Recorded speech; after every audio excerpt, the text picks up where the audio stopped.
I fucking love you, David.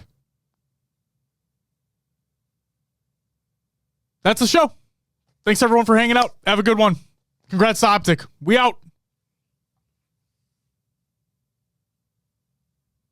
I'm just kidding. We're still here. All right. What's up, ladies and gentlemen? Welcome back to the after party. This is day 3. This is Championship Sunday. And how's everybody doing in chat? Butrixie, welcome back. Oh, Jesus Christ. Welcome back. Good to see you. Steezy, welcome back. Good to see you as well. Juan, I'm just kidding. Good to see you. Xerxes, welcome back. Ash, welcome back. Sandman, love you, man. How's everyone doing? Notorious. How does Optic keep doing this? The answer is very, very, very, very easy, believe it or not. As Lunchbox said in the after series interview on the couch after grand finals, like after Optic had won, and as we've been saying since the preseason, this is what they were made to do. This is literally what the team was made to do. It was made to win championships, and frankly, they're probably going to keep doing that. They're probably just going to keep doing that. My hopium predictions were that Shopify were going to take that next step, and they would take out Optic this time because they played them close. They just didn't win any Slayers in the grand finals in Arlington, and I'm like, okay, this will be the time.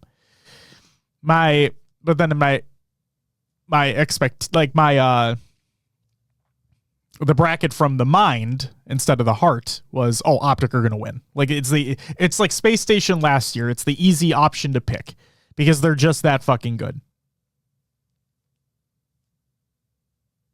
That is correct, Valiant. They're the only two to ever do it. I mean, they're the only two to ever win 3 out of 4. They're the only two of the rosters to do it.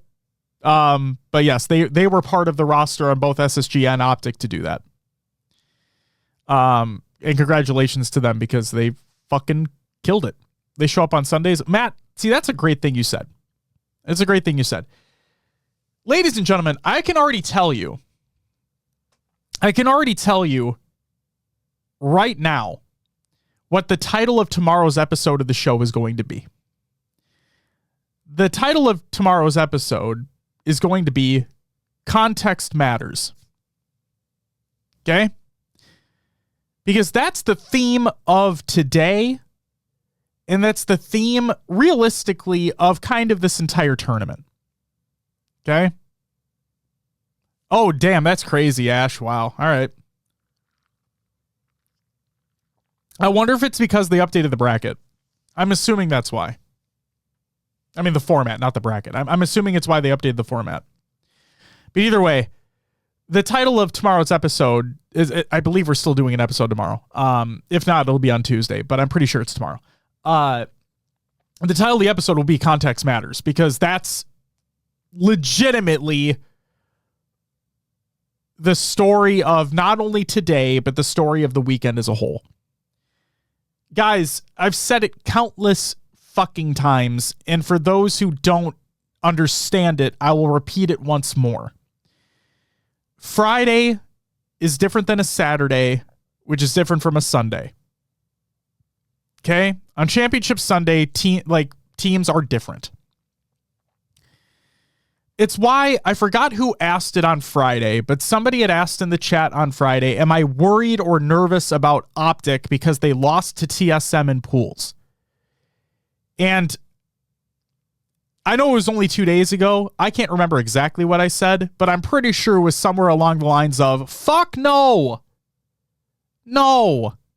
Wasn't scared, wasn't nervous at all.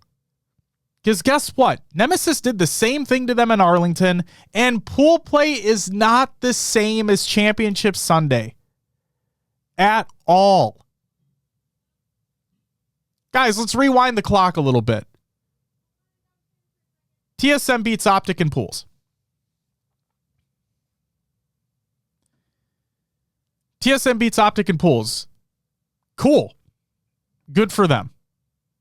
Based off talent, should Optic have won that? Sure. That's kind of obvious. I mean, Renegade keeps talking about all the time. He doesn't want to keep doing this.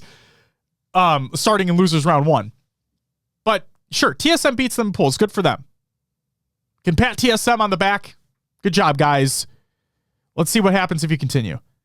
Will these be up on podcast platforms? They will, the Dude Hunter. They will, as a matter of fact. Everything will be uploaded tomorrow. All 3 days will be uploaded tomorrow to podcast services and YouTube. So they beat him in pool play. And I look at this and I'm like, I don't fucking care. It does, at the end of the day, it does not fucking matter. Because even if it's on winner's side or if it's on loser's side, who fucking gives a shit? Optic are going to win anyway. They're going to win anyway. Fast forward to today. What rematch happened? Oh, a rematch happened in losers. It was Optic against TSM. What happened in that series? Oh, Optic dog walked them. Pool play is not the same. Frankly, it's not the same level of competition as a championship Sunday. If you didn't know that, hopefully you understand now.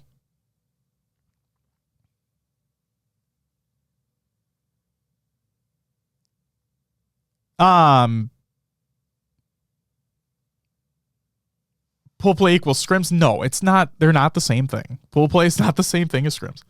There's actual, there are actual consequences to losing in pools. Versus if you quote unquote lose a scrim, who fucking cares? Because guess what? Online doesn't matter. But no, pool play has a little more weight to it because obviously that dictates your position in the bracket. Or if you lose outright, you're out of the tournament completely. So yeah, they get the rematch against TSM and they fucking obliterate them. Because that was the expectation. Like, come on. If anybody thought, and I mean this. I mean this.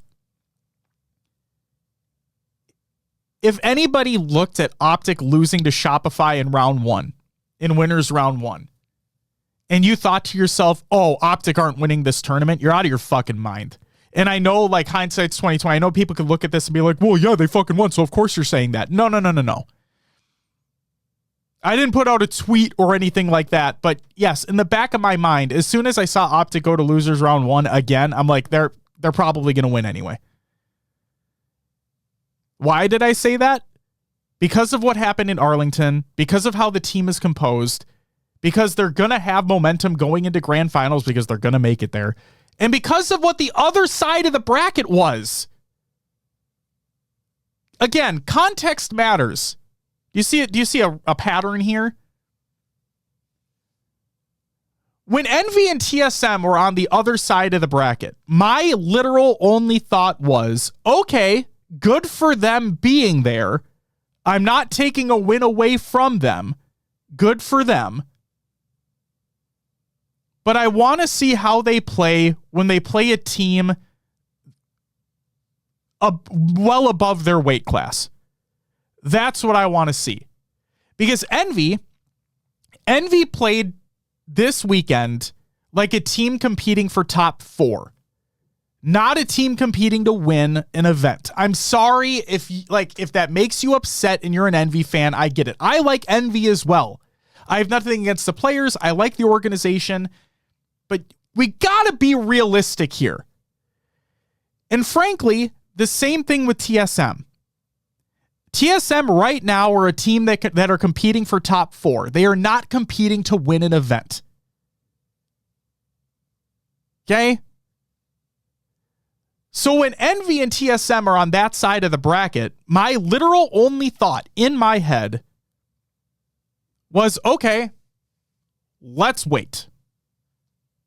Let's wait to see what happens when they play a team that is arguably significantly better than them, or inarguably significantly better than them. And we saw exactly what happened.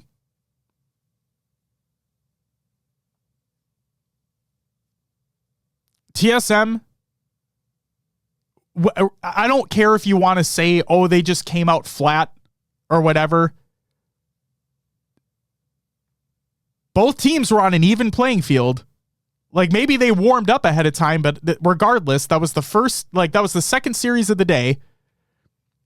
Both teams didn't play other teams leading up to that today.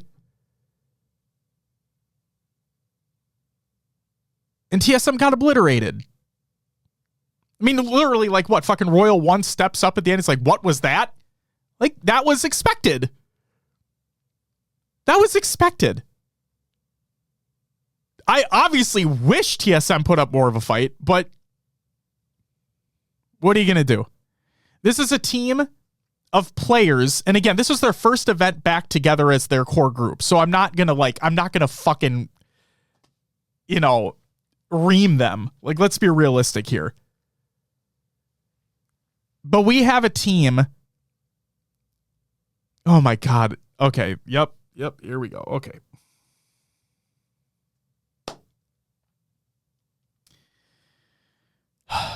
We need to set realistic expectations here, folks. I'm going to sound like a piece of shit, and that's okay.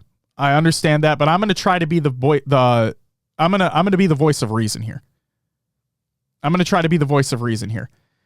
TSM, now that they have their core group together, you even heard it in their post-series interviews that they're still holding on to that top 3 finish in Worlds in 22. And yes, they did earn that place, but look who they had to go through to get there. And they're still holding on to that placing from Worlds in 22. Yes, Steezy, 2022. Yep, they were native red back in the day.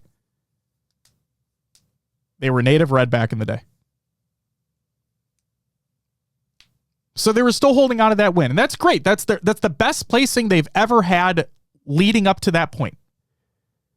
Leading up to this exact moment, that was the best placing they'd ever received, was top 3.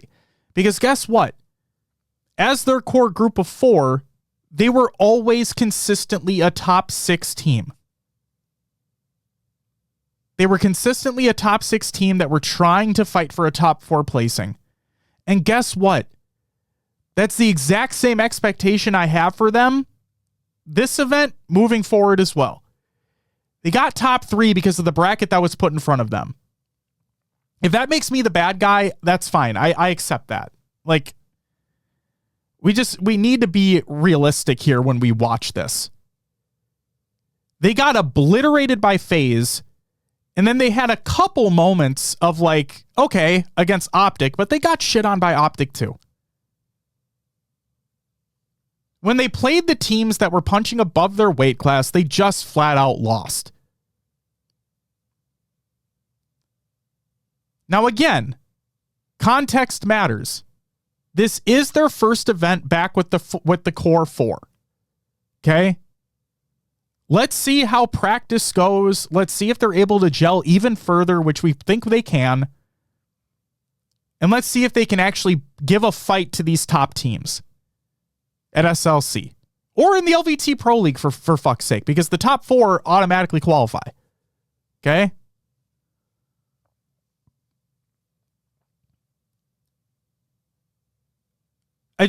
Again, context matters, and I want just people to understand, like, they are consistently a top 6 team that fight for top 4. And that's where I'm expecting them to be as we continue on throughout the year.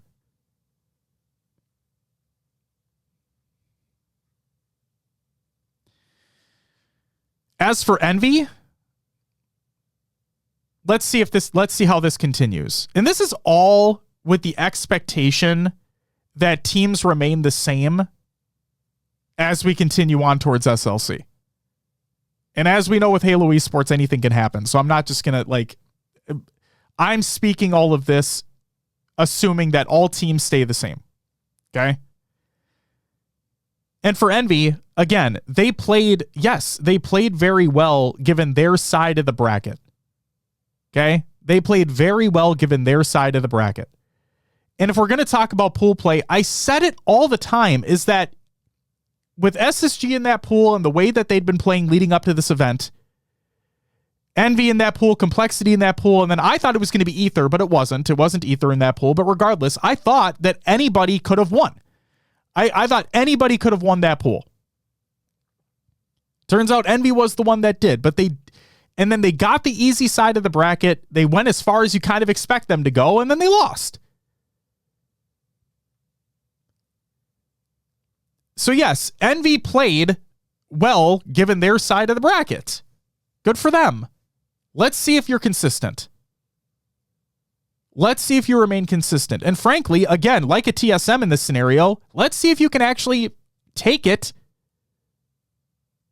Let's see if you can actually take it to a top team. And again, I don't fucking care about scrim results. I don't care how good a team looks on scrim. It all fucking matters when you show up on LAN. Or if you show up on LAN.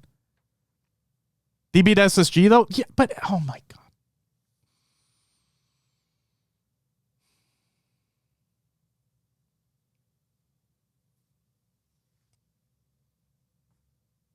Good for them beating SSG in pool play. Good for them.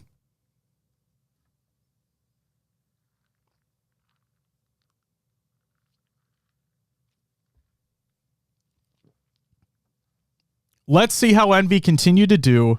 Moving on towards the LVT Pro League, if they're in they're in base off points, right, Ash? That's what you said. Yeah, they're in base. Wait, no, are they in base off points?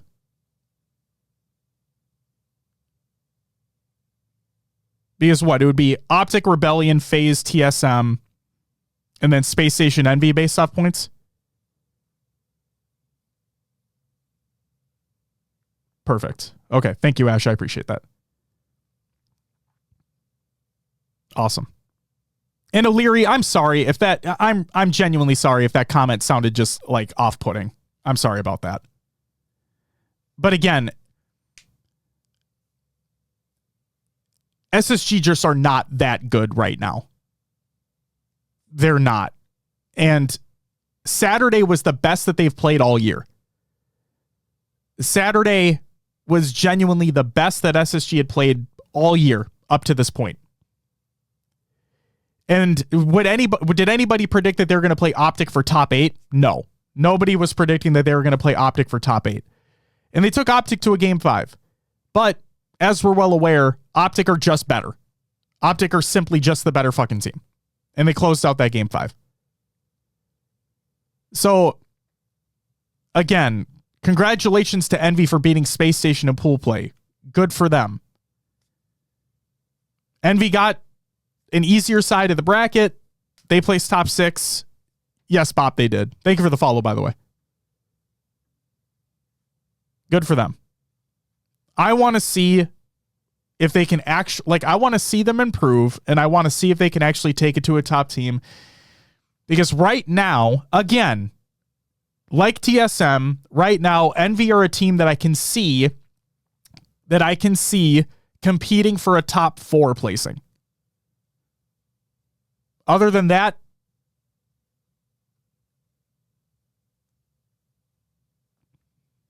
that's where I'm at.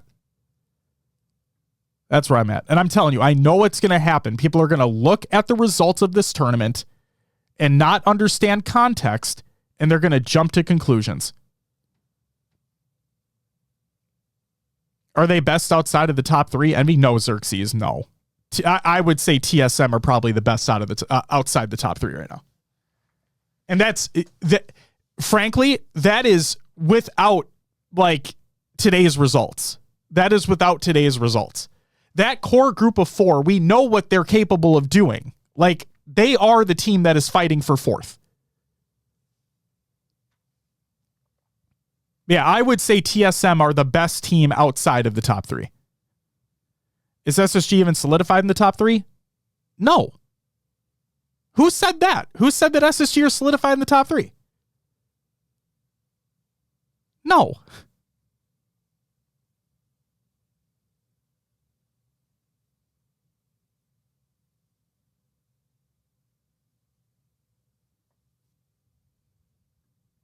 Like if SSG can play well, they can be fighting for 4. They can be fighting for top 4. No, Sixer, no. The top 3 are Optic, Shopify, FaZe.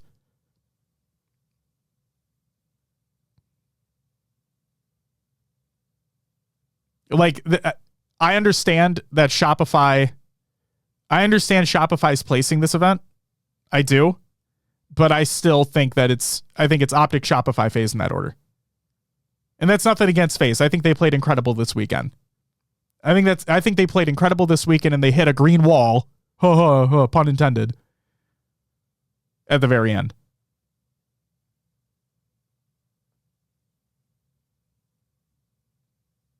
But yeah. So, and Space Station, like I said, they're just not. They played the best they've ever played all year yesterday.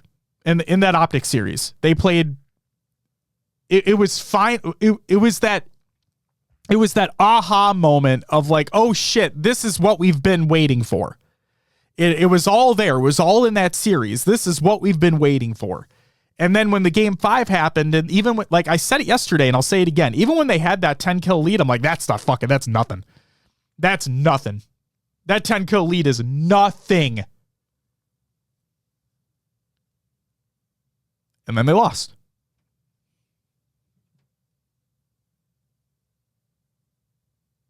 Yeah, Xerxes, that's the thing. Is like, I'm not going to sit here and speculate as to whether or not they make a change, who they pick up, who they drop. I don't fucking care. It's not.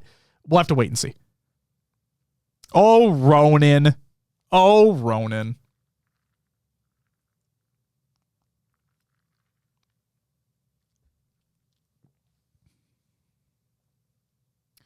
Tech reset as well at the end changed all momentum. Deadline, I would argue against that. No, I don't think so at all.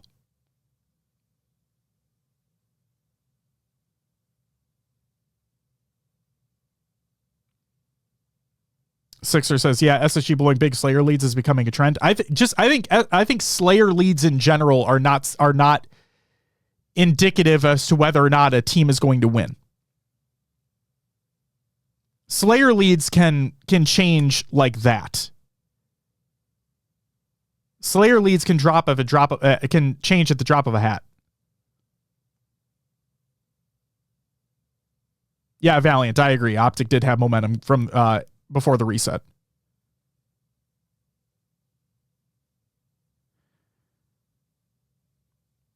Tankaroo, yeah, on paper, right? But that's just it. It's just on paper. It's all good, Deadline. It's all good. And again, I'm not trying to shit on you or anything. It's just like the reset, I don't think. Like SSG had a phenomenal start to that Solitude Slayer, right? Everything was going their way, but that's just it. Like a start of a Slayer doesn't fucking matter at all. Like a game starts around the 30 kill mark. Optic completely obliterate that 10 kill lead. That didn't matter at all anymore. And then the reset happens. Optic just continue what they're doing. They get Space Station on a spawn rotation. Renegade gets that fucking shock rifle, gets that camo. And again, just I said it yesterday and I'll say it again today. It's just the moment sticks out in my head so purely. And like, I literally laughed out loud when I saw it because I'm like, oh, this game's literally over. Where all of SSG are in Flowers and they're trying to flood over towards Plaza and Renegade's just sitting outside Flowers with camo, with shock rifle, reticle on heads, just waiting. He's like, and you. And then the game's done. And I'm like, it's as simple as that. It's as simple as that. So yeah.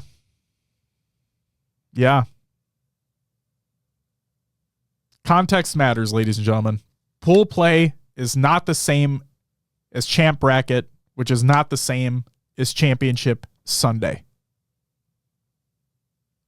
Plain and simple. There are levels to this. Just because a team beats you in pool play doesn't mean shit.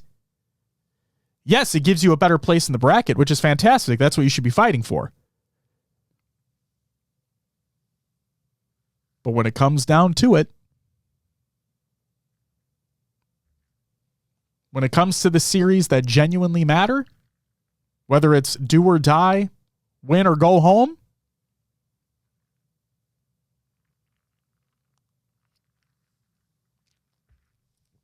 Optic ain't the ones going home.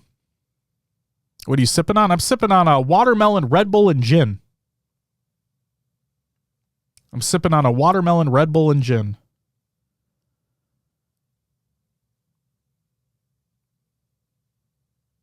Worst part of the others team, Optic reset both FaZe and Shopify. We'll see. Oh, Bop, it's great. It is great. It is great. Quite delicious. Quite delicious indeed.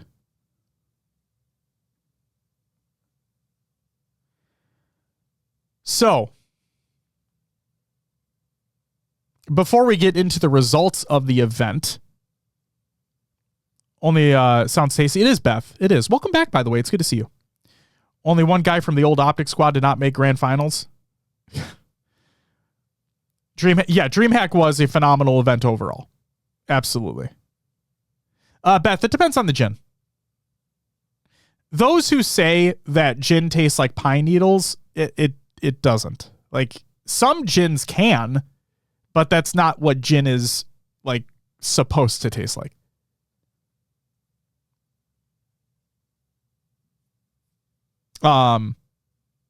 So before we get into the results of the event, I do want to highlight some additional winners throughout the weekend. So first and foremost, let's talk about these side events that took place.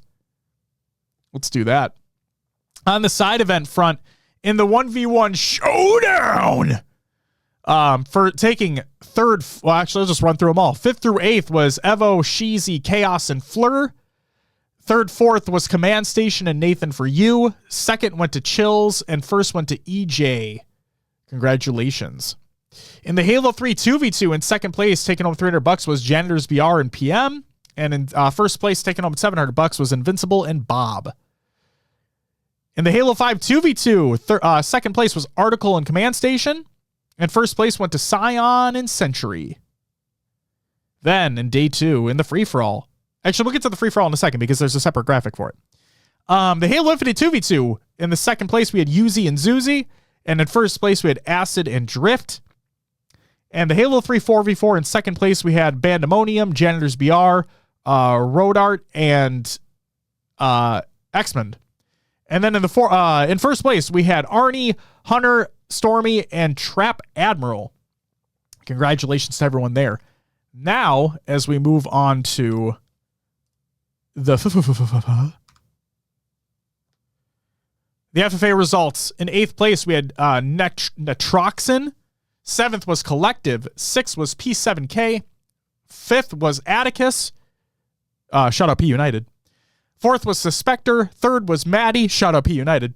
2nd was Kid Nasty. And 1st, making Halo history, as a matter of fact, being the first female ever to win an official LAN FFA, was Command Station, taking home $2,000. Congratulations to her. That is fucking amazing. Again, Halo fucking history being made. Love that. The history did not end there, folks. The history did not end there, because if we're going to talk about this bracket real quick, I think we should do that. What do you think? Again, going up on the winner's side of things here, TSM sending Nemesis to losers, Envy sending Cloud9 to losers, FaZe sending Space Station to losers, and Rebellion sending Optic to losers as well, which means, yes, Space Station and Optic Gaming would have this is the second time for Optic having a losers round 1 start here. First time for Space Station. This iteration of Space Station. Space Station last year did the same thing. In the winner's semis, we had TSM go up against Envy. It was a Game 5 banger. TSM sends Envy to losers. Then we had FaZe go up against Rebellion. FaZe showing up and showing out, sending Rebellion to losers as well. And then the winner's final, if this surprised you, Open your fucking eyes. FaZe shits on TSM and sends them to losers. Going to the loser side of the bracket, Nemesis eliminate Z10 from the tournament with a top 12 placing. Gen G eliminate Cloud9 with the top 12 placing. Space Station eliminate Omit with the top 12 placing. And Optic eliminate Complexity with the top 12 placing. Losers round 2, Nemesis send Gen G home, top 8. Optic send Space Station home, top 8.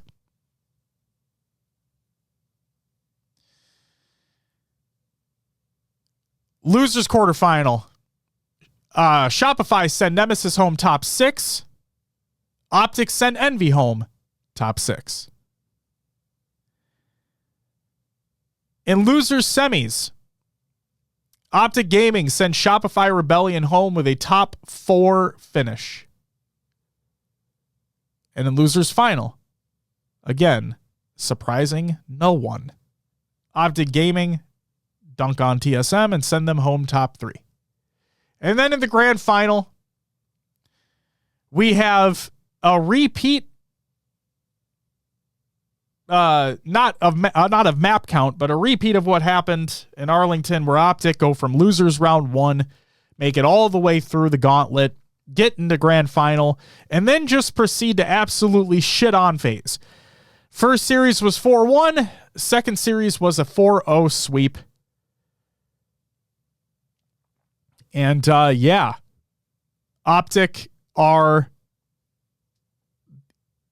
easily right now the best team in the world.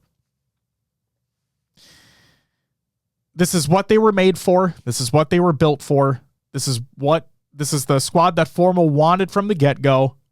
He gets the squad, they get Lunchbox back, and they just don't lose. They just don't lose. So congratulations to them. But frankly, that's not all. That's not all. Because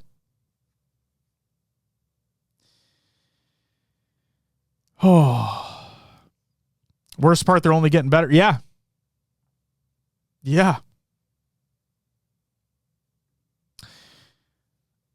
For those who forgot what happened at Arlington, Optic go back-to-back in the most difficult way possible, starting from losers round 1 at both the Arlington Major and the DreamHack Dallas Open. And, yeah. They literally did it at Arlington. This team... This should be... Like, Optic fans are thriving right now. Not necessarily in the COD sense, but definitely in Halo, they are fucking thriving right now. But the thing that should be scary for basically every other team is you hear, like, the whole point about going through the winner's side, right? The whole point of going through the winner's side is that you have that best of 7 advantage from the team that's coming from losers. But if it's Optic, it doesn't fucking matter. Like, it doesn't fucking matter. So it doesn't matter what team you are that is coming out of the winner's side, because if Optic is down there, you're still probably going to lose. So that doesn't matter. Like, you take that aspect out of it entirely, right? You take that winner's advantage out of it entirely. Now let's flip it, right? And let's say that Optic are the ones that are coming through the winner's side. Okay? They haven't done it yet this year, but let's just say hypothetically that they do it at SLC. They make their way through the winner's side, they don't lose anything, and they're in grand finals there. They now have that best of 7 advantage, so good fucking luck to the team coming from losers. I don't care how warmed up you are. I don't care how warmed up you are if you're the other team coming from losers to face Optic with a best of 7 advantage. Good luck with that one, bud.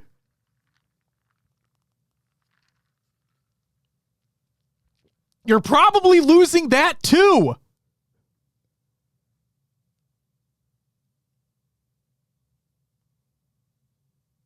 Jesus Christ.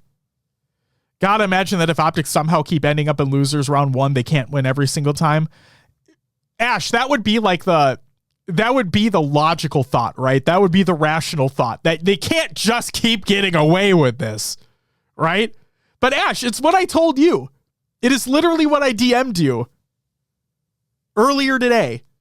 I'm not kidding. My literal first thought in my mind when they lost to Shopify in winners round 1 is, they're probably they're probably winning the whole thing now. It doesn't matter who they play. And guess what? They played all of them. That's another thing.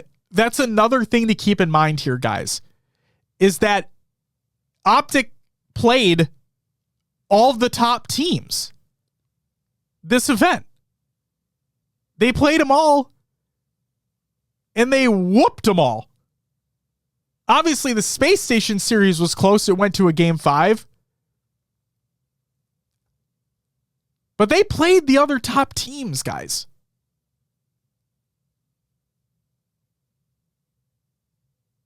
They shit on Shopify the first series of the day today. And then they dunked on FaZe in grand finals. Like,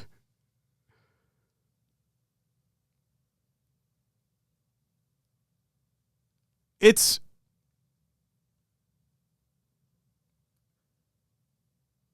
I may just keep picking other teams like in predictions just because it'd be fun to have a different winner. But come on. Like, when you looked at this roster off the bat and you look at them and like, they were made for this. They were fucking made for this. That's the whole point. The whole point is to win championships, and like I said, they've won the first 2, and they're probably going to just continue to win.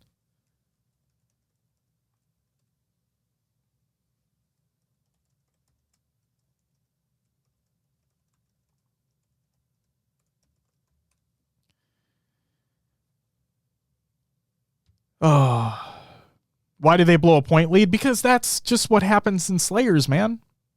It's just what happens in Slayers. Like I said, I don't care. The only time, honest to God, the only time that I would consider a Slayer lead kind of unbreakable is, and this is going to sound insane because it only goes to 50, but I'd say like a 20 kill lead. I'd say a 20 kill lead, because if you think about it, with a 10 kill lead, you only need realistically a couple rounds of slays, or if anything, one genuine round of slays to get you better positioning on the map, and then you're continually rotating them out.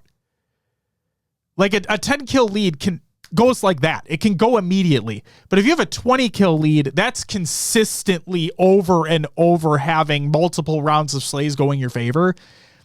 So I think like a 20 kill lead, that's kind of unbreakable. But if you have a 10 kill lead, it doesn't fucking matter. It doesn't matter. Nemesis was the biggest disappointment of the weekend. How? How are they the biggest disappointment? What do you mean?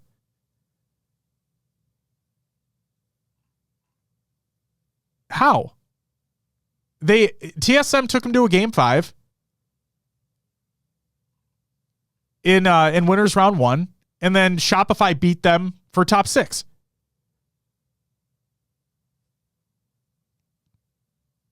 What do you mean?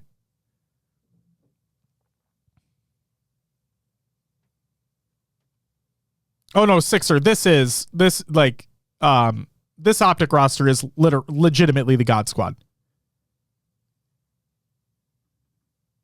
They are legitimately the God Squad.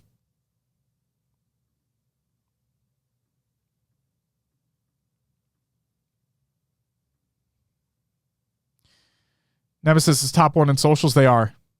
They fucking kill it in socials, man. Nemesis seemed like a top 4 contender prior to the event. God damn it.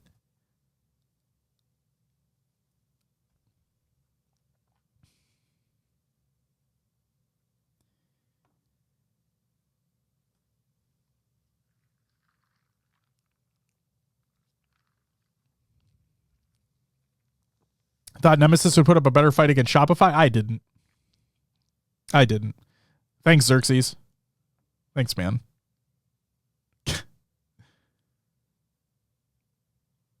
Their speed can't go unnoticed. No, I don't disagree with that. Do you talk about Command Station? Yes. Yes, Master Chiefer. Yes, we did. Shout out to her. Sorry, Nemesis weren't the biggest disappointment. I forgot about C9. Yeah. Where's PD? Get him the fuck in here. Let him own up to his mistake.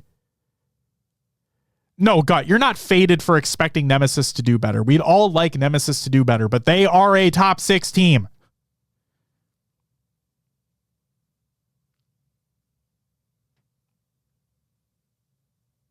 They're a top 6 team that, depending upon their matchup, they could probably fight for top 4. I'll give you that. You know what? You know what, Gut? Good. I will give you that. I'll give you that one. Ronan, I'm gonna ban you from this chat. I'm gonna fucking ban you from this chat. The best part is that you motherfucker, you had a banger post in Discord, man. You had an absolute banger post in Discord. And now you're ruining it all with this.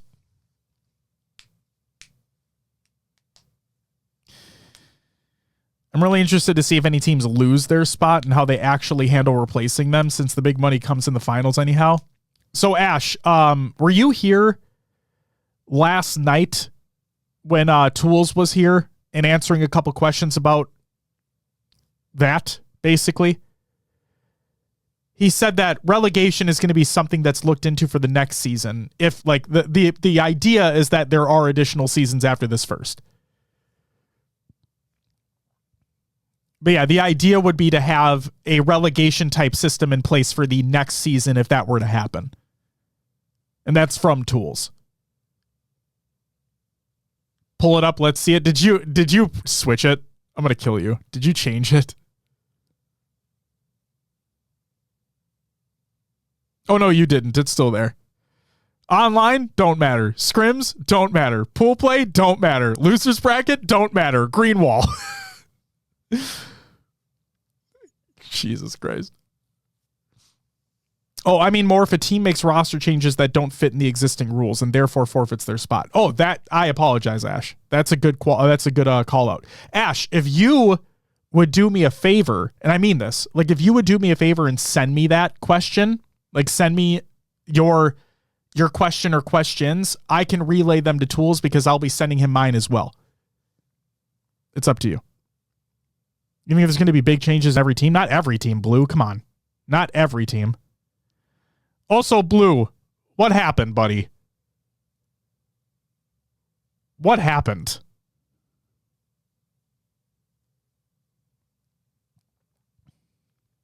Who will be commissioner of the new Pro League? DSA.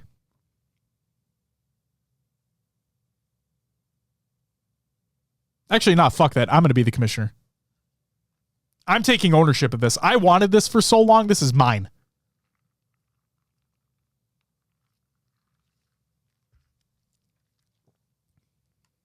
I've been wanting this for so fucking long. This is mine now.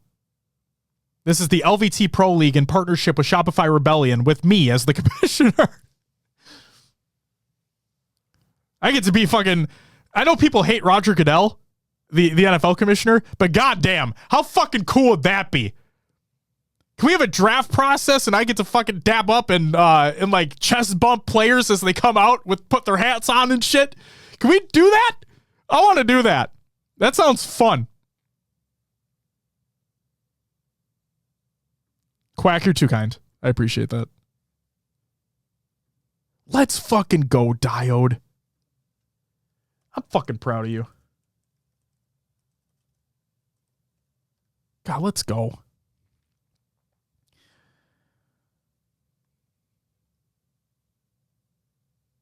JK Spacefire, the no BS commissioner. Oh my God.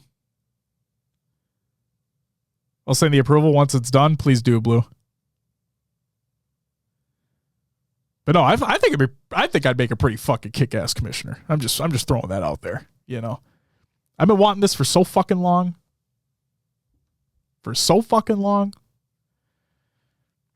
Give it to me.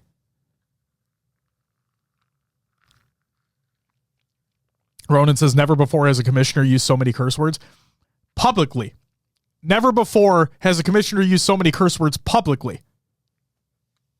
I bet they blow shit up when they're not on camera.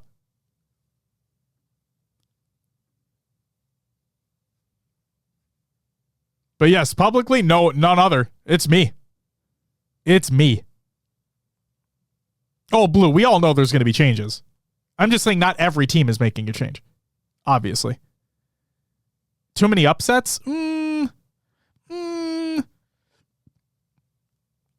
Context matters, Blue. Context matters.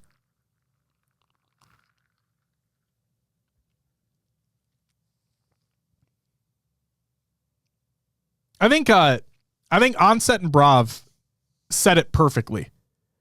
Where during grand finals, they were saying that if Optic win this, if Optic do the thing and they make it again out of losers round 1 and they win this grand final and they go back to back and they do the thing, that's going to be the story of the tournament. The Saturday isn't going to matter anymore. Like, that's not going to be the story anymore. Pool play is not going to be the story anymore. And it's true. Because it didn't matter. Like,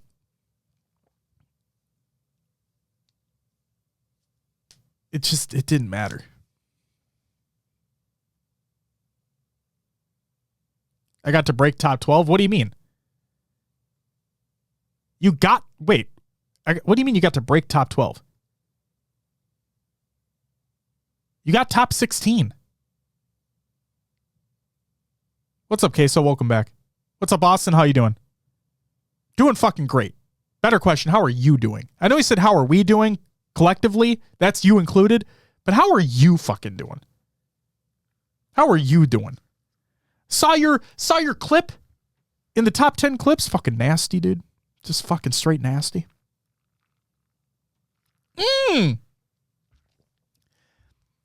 Happy fucking birthday to Austin Weebrink in the chat. Congratulations. Happy birthday. Also, happy birthday to Alec. Goddamn, how could I forget about her too? Like, just fucking birthdays all around. Mystic Dream, thank you for the follow. Welcome to the after party. They did kill it. They did kill it. Austin, what are you doing to celebrate? What are you doing to celebrate the birthday today? I know you're here right now, and I appreciate that, but like what are you going to do to celebrate?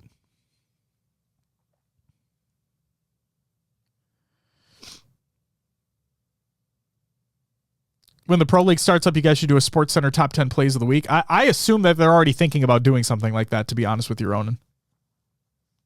Just got back home from Nashville, brother. Spent the weekend there partying on Broadway. Love that. Oh, I fucking love that, man. That sounds amazing. Cheers to you, my friend. That's amazing.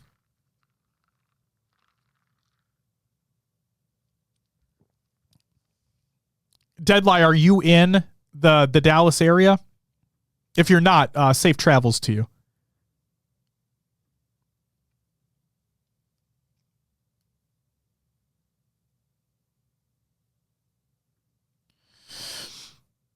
God damn. About to get some games in now, though. I've been watching the tourney all day. Hell yeah, dude. Get some games in. Get those reps in. Rip some fucking heads off. Love it. Boston leaving at 6:30 a.m. tomorrow. Hey, safe travels, Deadline. Safe travels. And enjoy your bed when you do get home. It'll be waiting for you. Ronan, Optic ABG, who would have guessed? Right? Who would have guessed that one? Quack, go fuck yourself. No. No. Guys, I beat a video game.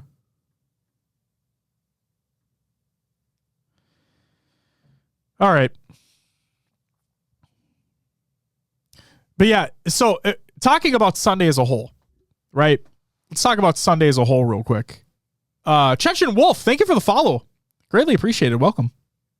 How are you doing tonight?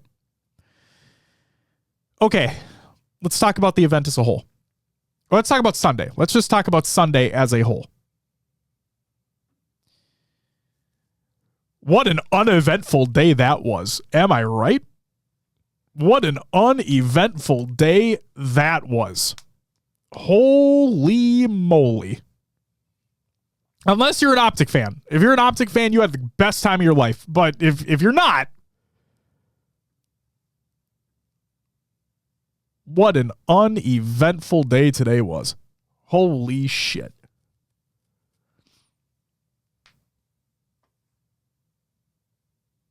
Like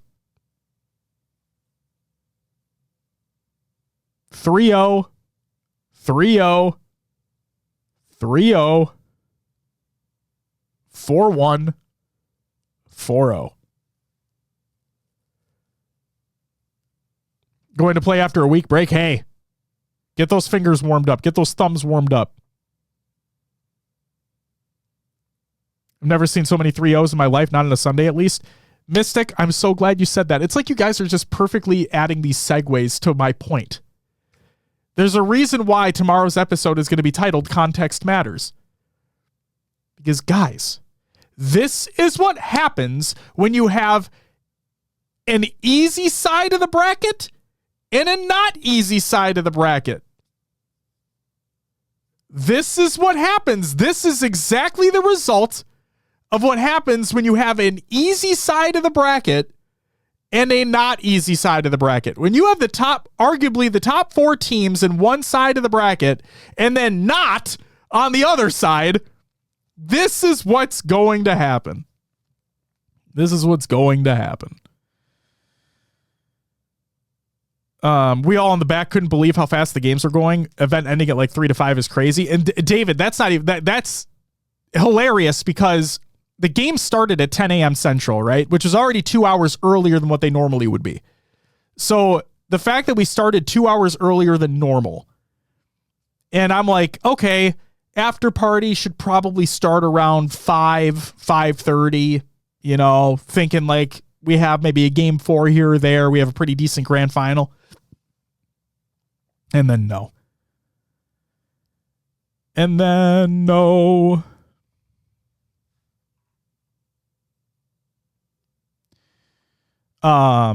Phase beat every team but Optic. Fresh. That's not what I'm getting at. Like, I'm talking about the top side of the winner's bracket versus the bottom side of the winner's bracket. You had all the top 4 teams on one side of the bracket and then not on the other side. So the teams going through the other side of the bracket had a much easier time getting to where they did, which led to Champ Sunday being what happened.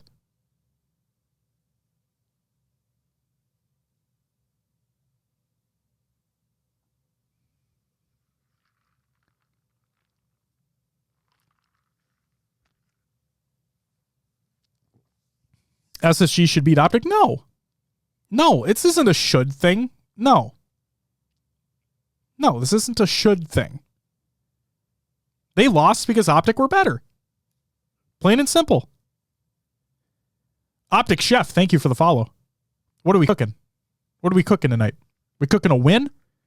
Cooking an Optic W?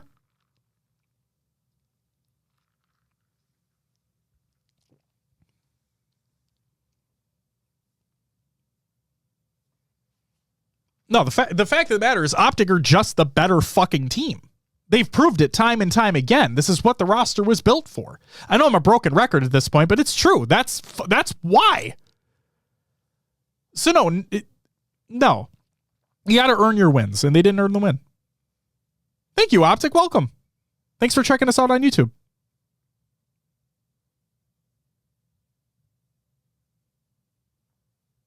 Like, and the other thing too, Mystic, is like, I want SSG to be better, right? Like, I want them to.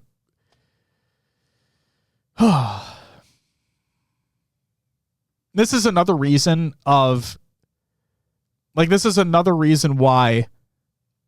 we say on this show, week in, week out, like previews for events, whatever it is that we want every team to get better, right? Because if every team gets better, then we have more competition that are fighting at the top and for the top, right? It's just, there are tiers to this. At the end of the day, every year, every title, there are tiers. There are tiers of teams. And some teams are trying to fight to break out of that tier that they're in, but they just never do it. Or maybe you get a bracket that's friendly to you and allows you to break into that tier for just a smidge, just a second, just to taste it. And then that never happens again.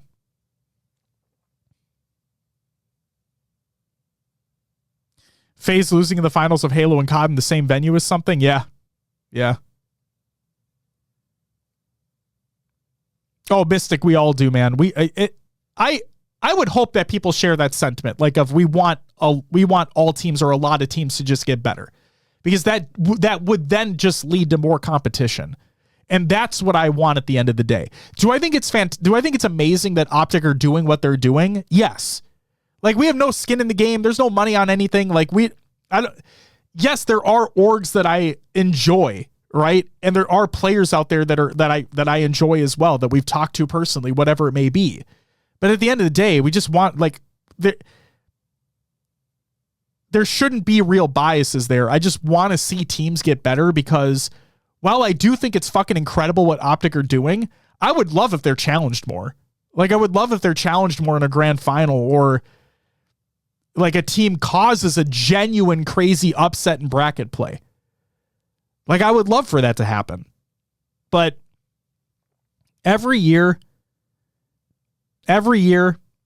you have, it's again, there's tiers, there are team tiers.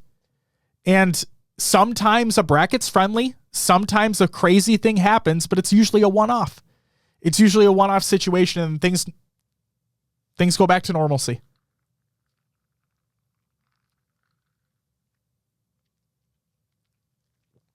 Fresh, if I'm saying it right now, okay, this may be too early, but you're putting me on the spot. So I would say Optic are clearing away the tier, like the top tier. Okay. I think Optic right now are clearing away the top tier. I think Shopify and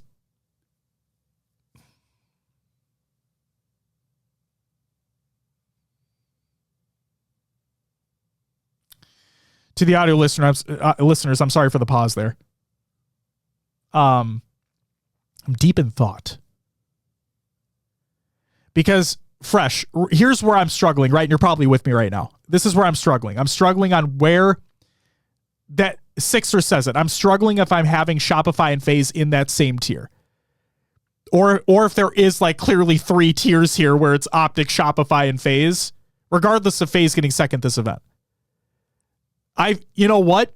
Fuck it. That's what I'm going to do. I'm going to have them in the same tier. I'm going to have Optic are currently far and away. They're in their own tier.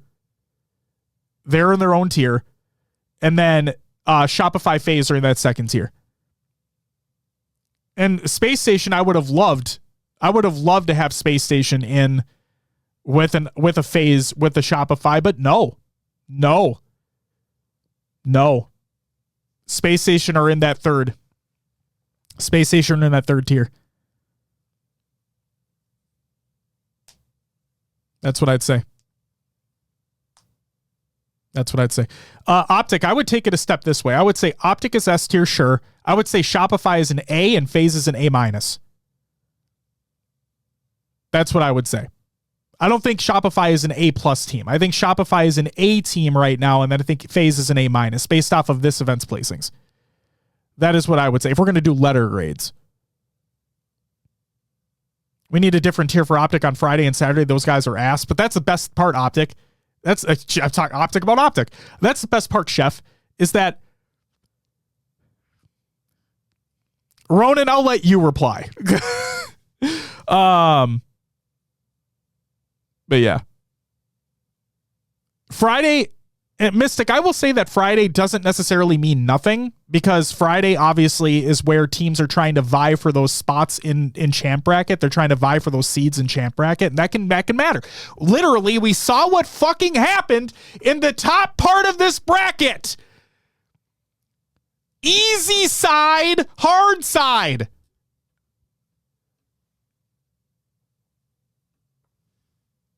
You guys know what I mean? Did you guys see what I'm talking about?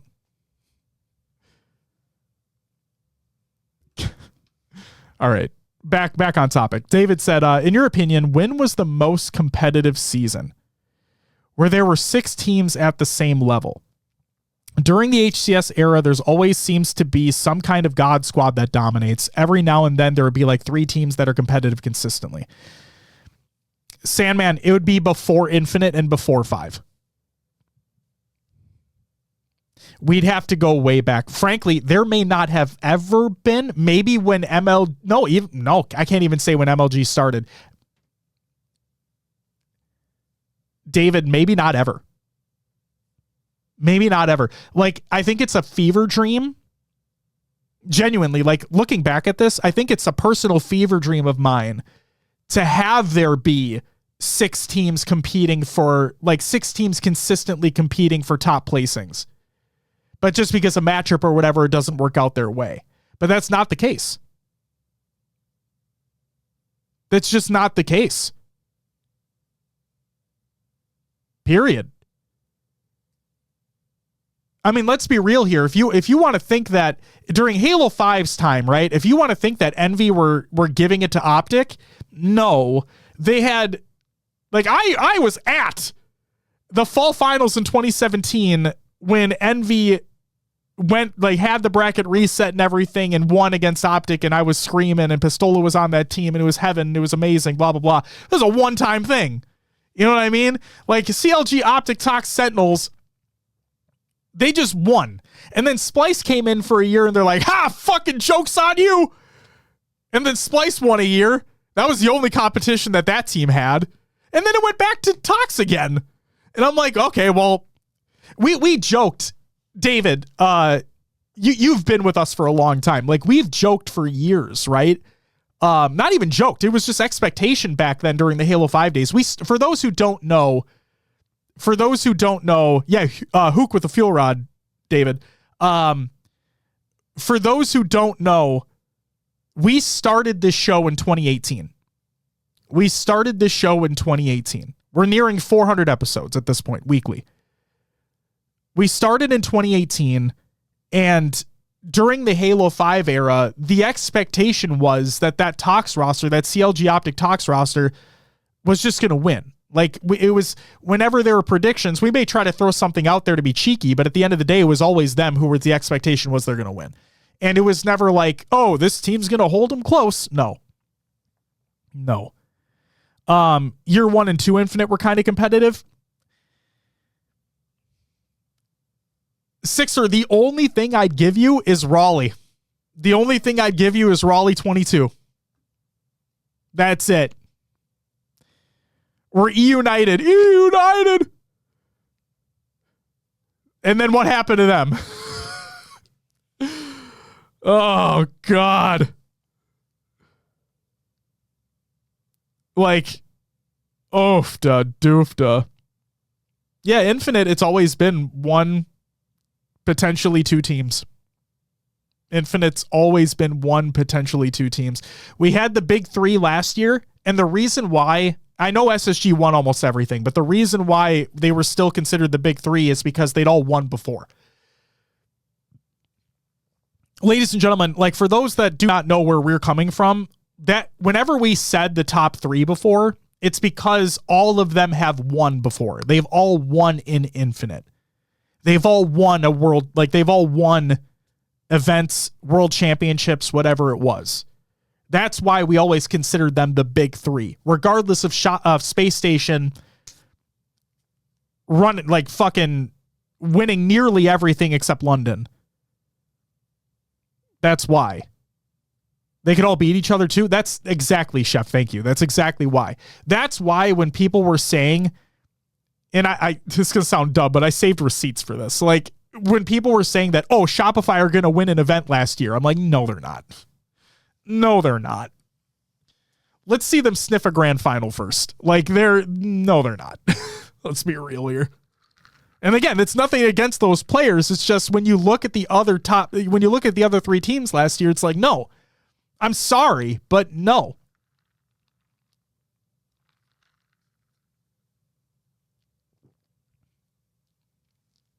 People hating on Optic as if FaZe didn't buy 3 top 10 players from Sentinels in Season 2 Infinite. Keep the same energy when FaZe formed a God Squad. What are you talking about? What are you... Alvian, what are you talking about? I'm confused. Who's hating on Optic? I mean, people are going to hate on Optic no matter what. But I mean... What do you mean? What is my secret bracket? Did I reveal it yet? I have not revealed it yet. I've revealed a couple placings that I got correct. Like Nemesis top 6, but I think I had that in both. I think I had Nem top 6 in both my brackets. I will say in the secret bracket, I did have TSM third. It is not how I thought it was going to go. I genuinely, actually, let me just see. I could be talking out of my ass right now. Nope, I had them third. I did. I'll reveal it tomorrow for sure, but like I had how my bracket shaped out. I had pools the same way that I did in my other bracket. Okay. So pools are obviously fucked from the get-go. Like that didn't stand. But I kept them the same anyway. So like I had Space Station taking top 6 in my other bracket. Obviously they got top 8 because they lost to Optic and nobody saw that matchup happening. But I had TSM beating Space Station, sending Space Station home top 6. And frankly, I had TSM beating FaZe, but that was a loser semifinal match because I had FaZe Shopify going up against each other in winner semis and regardless. But yeah, I had TSM top 3. I had Nem top 6. Yeah.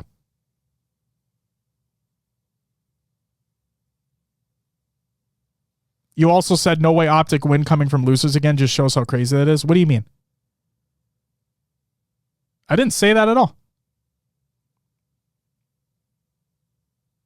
I said Optic going to losers round 1. My immediate thought was they're probably going to win again.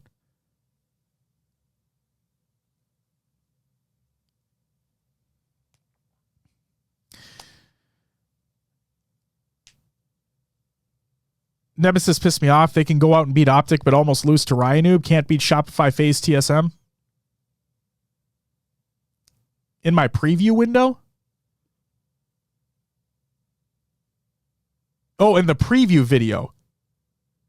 Did I say that? Am I faded?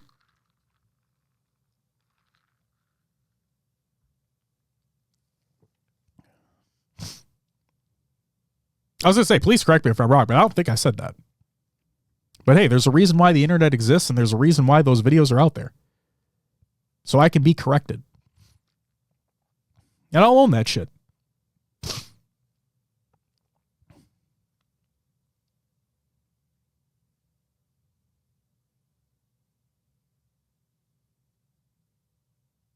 Oh, okay, Chef. Okay.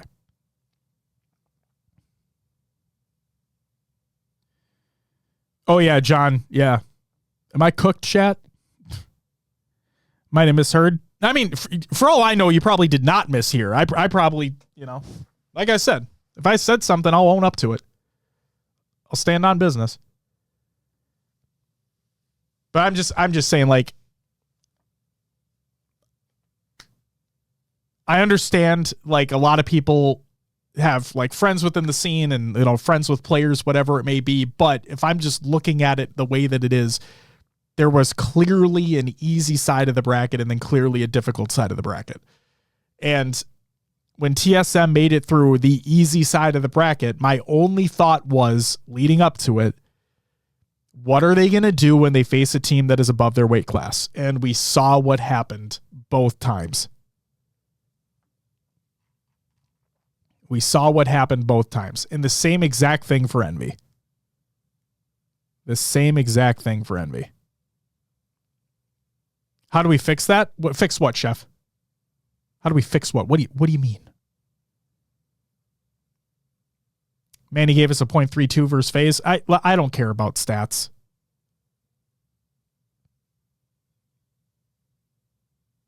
I don't care about stats. Yeah, he didn't play. He obviously did not have a good series. But it was my expectation, right? My expectation was they're going to lose here. By how much? No, we'll find out. But like they hadn't played anybody like. Again, this is why context matters. It's why I didn't give a fuck that they beat Optic in pool play. It's exactly why I didn't give a singular fuck that they beat Optic in pool play.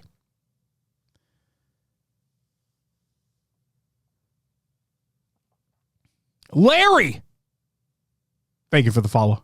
Welcome to the after party.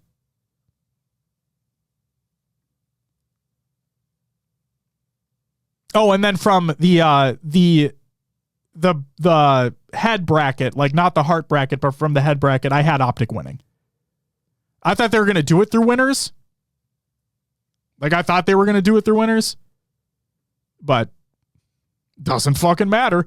What's up, Smiley? How you doing? Welcome back. Bound has won every event in this country for the last 2 years. That's fucking funny. That is fucking funny, but you're not wrong. You were genuinely not wrong, but that's fucking funny. Now nobody's going to care if they go Elam round one since they have won twice. Exactly. Because again, they're just win. That's what they do. They just fucking win. So to the Optic fans out there, soak it in, man. Soak it in. Enjoy every part of this that you possibly can. Because your boys are going on a generational run this year. A generational run this year. And they win when it matters. They win when it matters. Oh, Smiley, stop that. It was a major in everything but name only. The format was nearly the exact fucking same. The only differences were the prize pool and the amount of open bracket teams. And frankly, the amount of open bracket teams was basically the same as what competed at Arlington anyway. So it was just the prize pool. Other than that, it was basically a fucking major.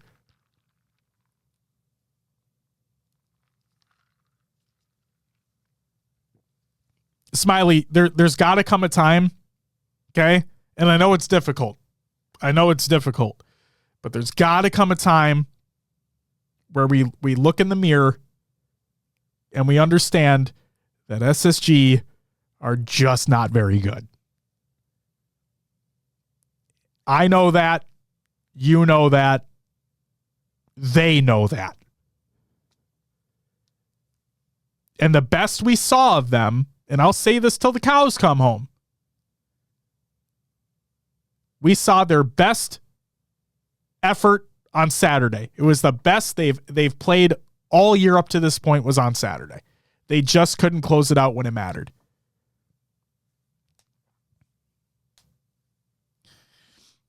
Fresh, I don't fucking care how big the trophy is. Jesus Christ. And yes, there was less talent, but at the same, like the fucking format was the same. The format was the same.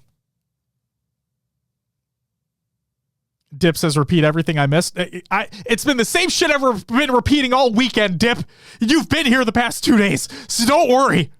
You haven't missed anything.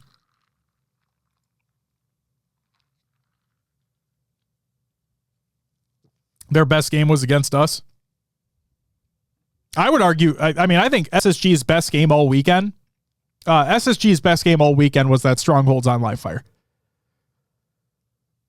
That was without a doubt, their best game all weekend. What does SSG need to win? That's what they need to do. They win that Slayer, and I'm like, okay. They won that Slayer against Optic, and that was the first map they've won against the top team all year on LAN. And I'm like, all right, we're here. They've done it. They've broken that streak. Let's see how far they go. Excuse me. And then they won that Stronghold, so I'm like, oh, fuck, all right.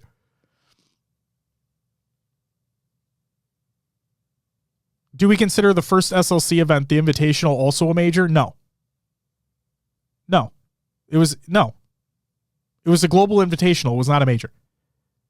Absolutely not.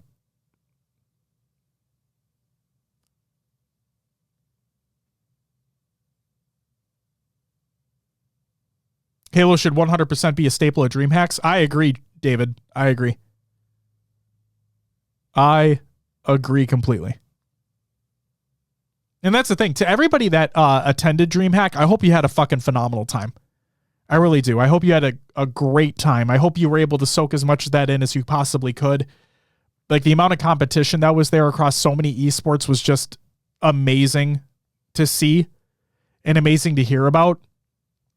So if you were there and able to attend, I really hope you enjoyed it, because that's a special event. That's a special event. What's up, local hero? Welcome back. How was the old format? What changed to this new one? Oh boy, Blue. Oh boy.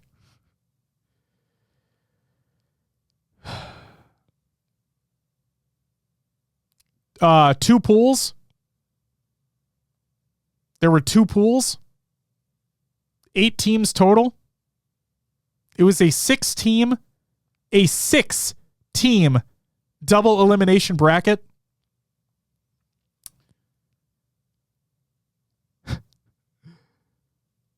Oh my God.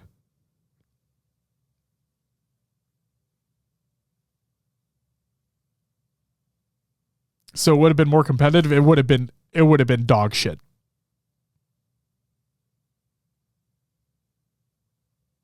Why do Optic always mess up in pools? Because it's pool play, Fresh. Because it's pool play. Because it's a Friday.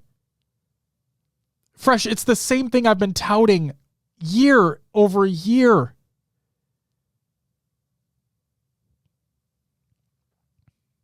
I'm not gonna sit here and say that pool play doesn't matter like online doesn't matter, because online doesn't. Online strictly does not fucking matter at the end of the day. Pool play has implications as to how you're seeded into the bracket. That is true merit. That is true worth. Okay? That means something. But at the same time, a Friday is different from a Saturday, which is different from a Sunday. The levels of competition are different. An Optic, a Shopify, a FaZe, previously a Space Station, not anymore, but previously a Space Station, a team, those teams that you saw on Friday are not the same team that you're going to see on a Sunday. They're just not.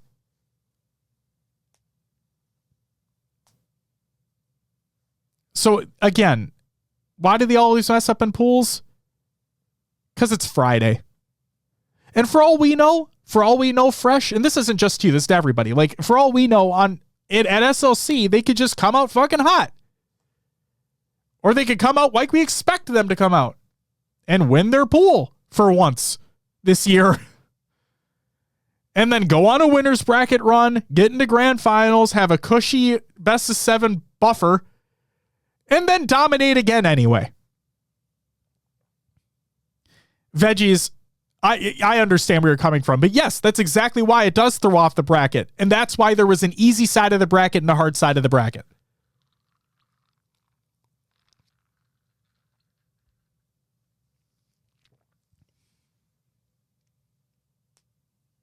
That's why Optic are so good on Sundays. We can actually win Slayers. You guys just win. I mean, Optic just wins, period. It doesn't fucking matter what game type it is. It doesn't matter what game type it is. It doesn't matter what map it is. They just win. They just know how to fucking win. And that's not to say, like, I know they haven't done it yet, but that's not to say that a Shopify can't win. Obviously, it looks as though Optic are probably going to win everything because that's what they were built to do. And they are performing as such. But Shopify still have 2 world champions on their roster and 2 young players that are amazing in their own right and want to learn and want to get better. So there's that. And then FaZe, looking on FaZe as well, Trippy, a world champion, Penguin, one of the most consistent top 3 placing players across the board. I think his streak continues. I forget what the streak is, but I think it continues. And then again, 2 younger guys who are hungry, who want to learn, and want to win.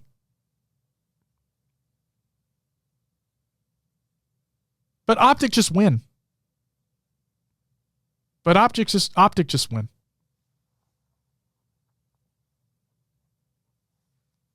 Elvian, not close enough. Not close enough. Like the thing, if you're going to tell me that, what was it? Was it Solitude Hill? Or if you want to tell me that game was close, Optic played defense like the entire fucking time when they were up 2-0. Yeah, they like FaZe gets a hill to make the game close, but no.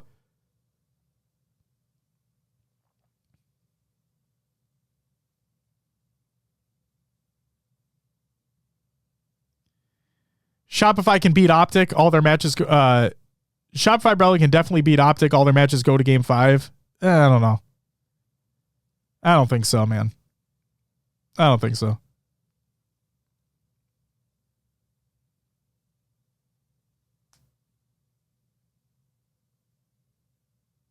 Blue, that's correct. Optic is just at another level right now.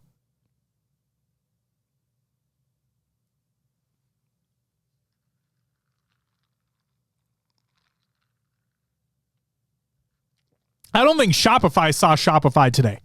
I don't think they expected to be 3-0'd. But that's why Championship Sunday is a different fucking beast entirely. And I hope people understand that. I hope people can see that.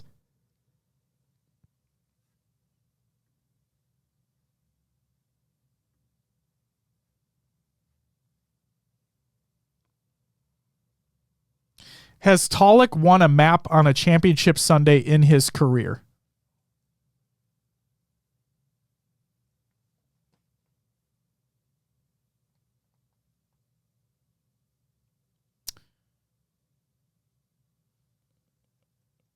No?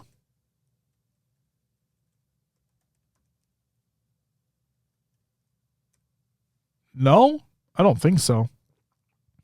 If I'm going to look at the bracket, because it was no there and no there. No. He is not.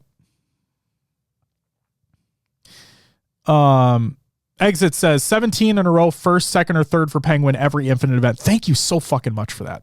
Thank you very much for that. Including Global Invitationals. I'll take that.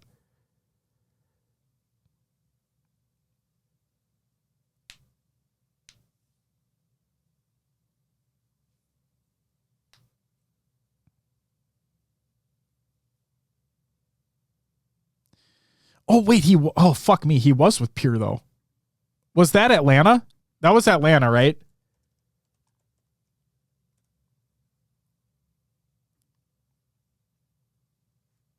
I'm pretty sure that was Atlanta. They placed 4th. And yeah, they won 2 maps against Optic. So yes, Talik has won 2 maps on a Champ Sunday in his career.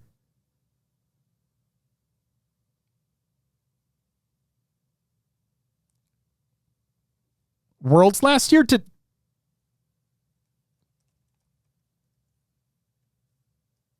Chad, I know I'm dumb, but like I might just be really fucking stupid right now. You're correct. And they won 2 maps against FaZe last year at Worlds. So they've won 4. Talik's won 4. Put some respect on Talik's name.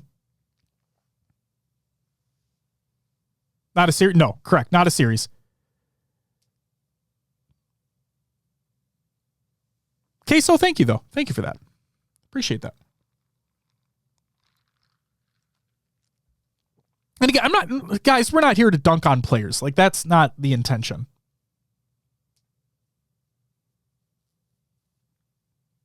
Not here to fucking dunk on players. Win as a team, lose as a team.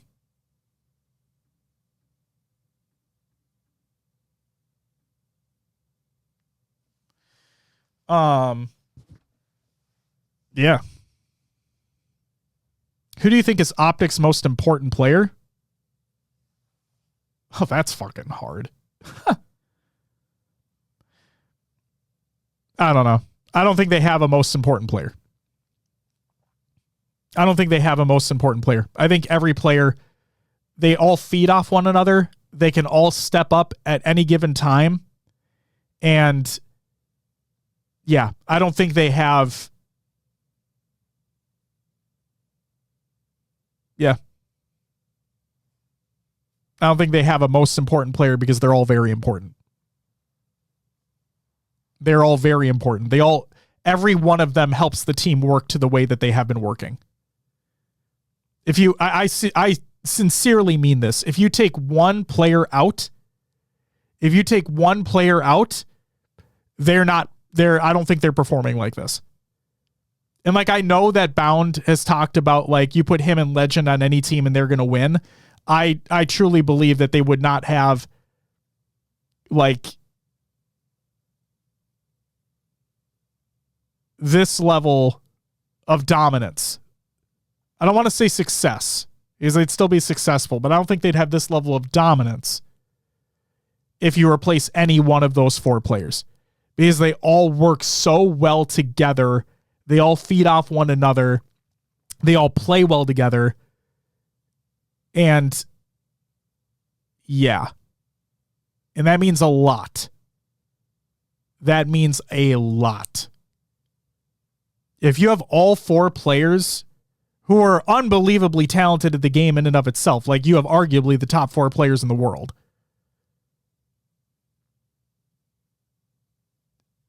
and they all actually play well together and feed off one another. So you're not only are you telling me that the vibes are immaculate, but also they're pretty fucking good at the game, then you have easily the best recipe for success. And I genuinely mean that if you replace any one individual on that team, coach included, if you replace any one individual on that team, they're not at the same level of dominance.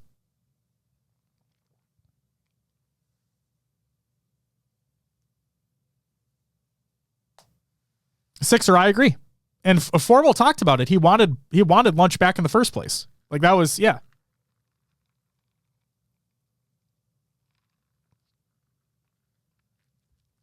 And Legend deserves that respect, man. Legend deserves that respect. All of them do. All of them fucking do. I think Bound deserves a lot of respect for getting Legend over here. If that meeting didn't happen at Europa Halo Blackpool,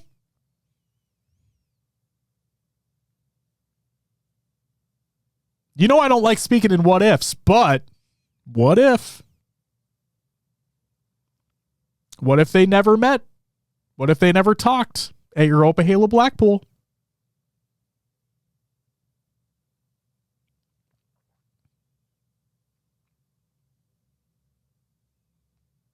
Still don't know why they dropped him in the first place. I don't think it was. I don't want to put words into Lunch's mouth because I don't know. Like, you know what? No, I'm not even going to assume because that would make me look like an asshole. So no. Who knows?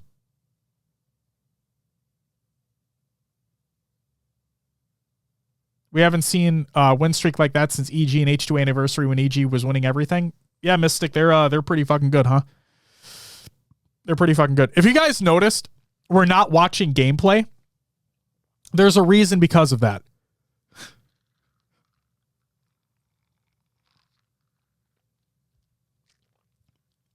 Unless you're an Optic fan, that was the most boring Sunday that I've witnessed in a long time. That was the most boring Sunday I've witnessed in a long time.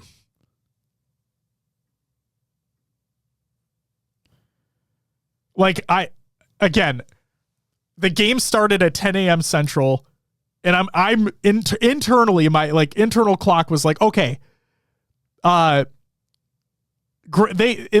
according to their schedule, they're estimating that the grand finals are going to start around 2:30 p.m. Central. Like, all right, after party will probably be a couple hours after that. It'll be a good time. And then the matches end at like 2:30, and I'm like, oh god, oof. Arlington win was so much more dope because of the storylines. Yeah, Alvin, yeah. And the fact that the grand finals was actually, again, this is no offense to FaZe. I just don't think they're there yet.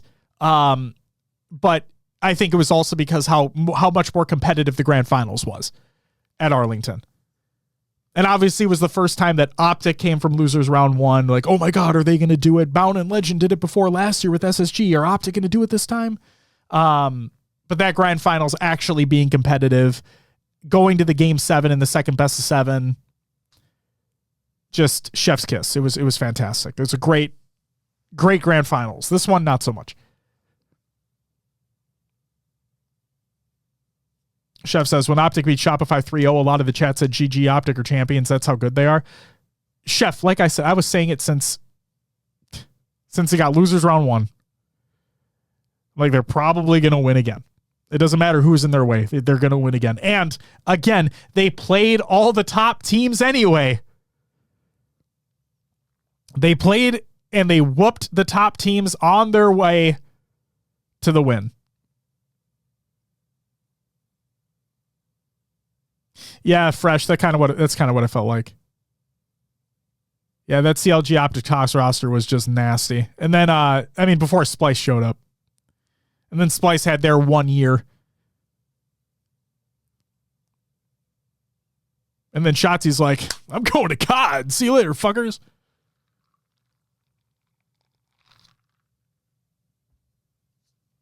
After what, DreamHack or whatever that event was. Either way, whatever. It doesn't matter at the end of the day. Optic dominated and no team challenged them. I would say that the only challenge that they received was SSG and losers.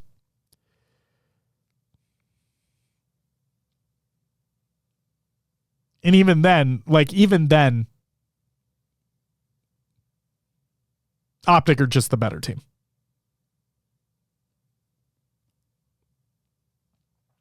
That's right, Chef. Yes, he did. Alvian, again, there's no shoulda. There's no shoulda stuff here. No. No. There's no shoulda.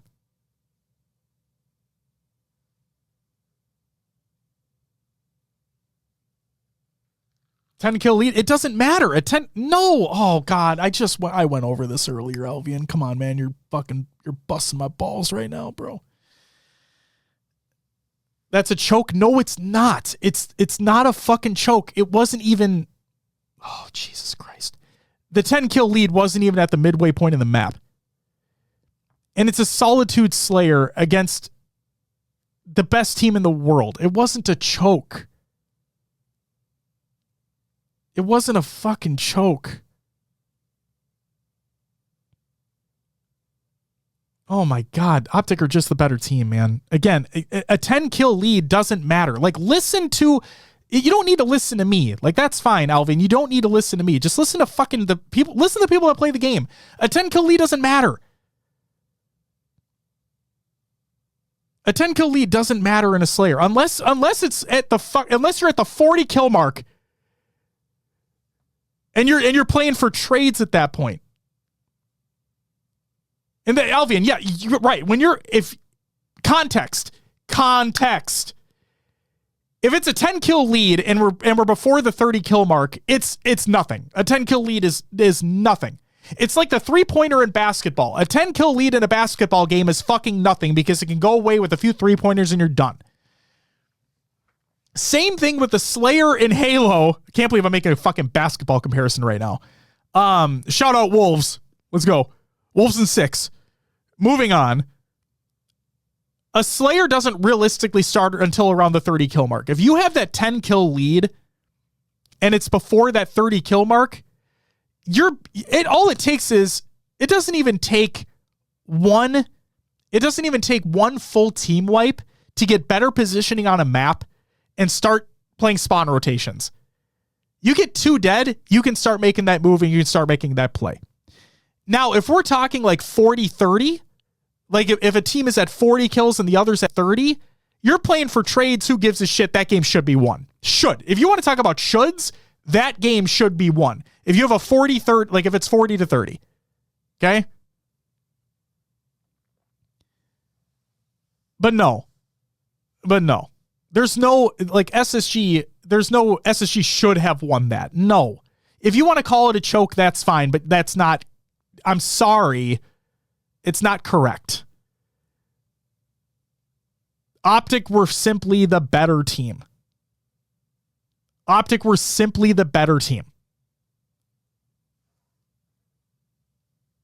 And I know that there are folks out there that are like, well, what about the reset? I respect the opinion about the reset maybe having something to do with it as well. But no. Both teams are experiencing it. Both teams have to go through the same thing. One team just has to play better. And Optic was the one that played better.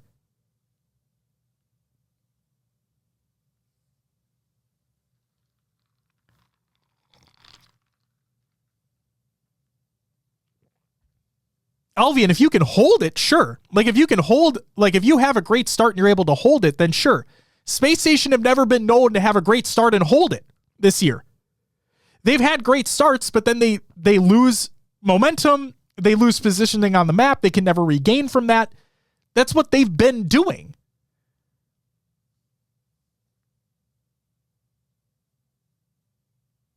So, Optic are just the better team. And then when the reset happened, Optic had the better start this time. They were able to keep SSG on rotation for spawns. Renegade's able to get camo and shock, and the game's over. The game's done. I don't care if SSG were up 10. Oh my God. It didn't matter. Justin, welcome back. It's good to see you, buddy.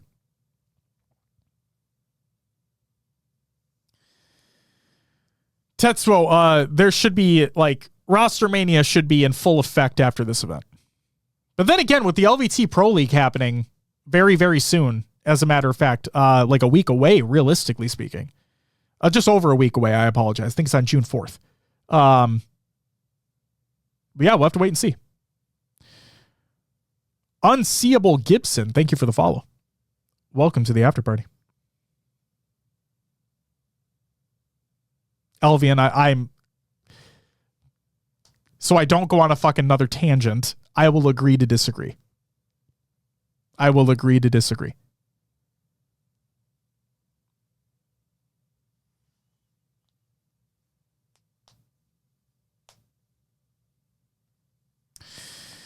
So pros even want to play in that, or do they have to? Veggies, I asked Tools about this, and he said that there were verbal agreements amongst the teams that they would compete.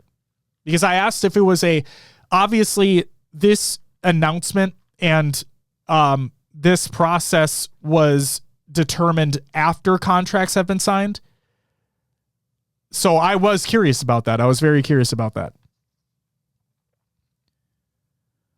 But yeah, teams, they were able to tell teams about it the Thursday before the event. And there were verbal agreements across the board that they would compete.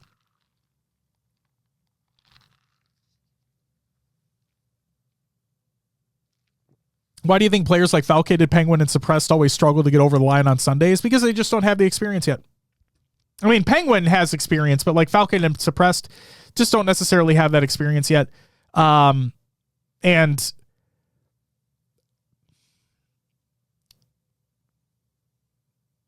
it's really hard. It's really hard. When you have a team this dominant, right? When you had a team like Space Station last year, when you had a team like Optic the year before, when you had a team like FaZe a couple years ago, right? When you have these unbelievably dominant teams, it's really hard to break in. It's really hard to break out. It's really hard to break through. A lot of breaks happening there. It's really hard. And so yeah, I just think that they just need to work more. They just need to continue to put in that work. I'm not going to sit here and say that they're going to win an event. Because, again, I don't think they're there yet. But, and that's primarily because of Optic being as dominant as they are. Like, honest to God. Like, I can't sit here and tell you that, oh yeah, FaZe, if they just work on these things, then they'll probably win an event this year. No, I can't say that because of how dominant Optic is.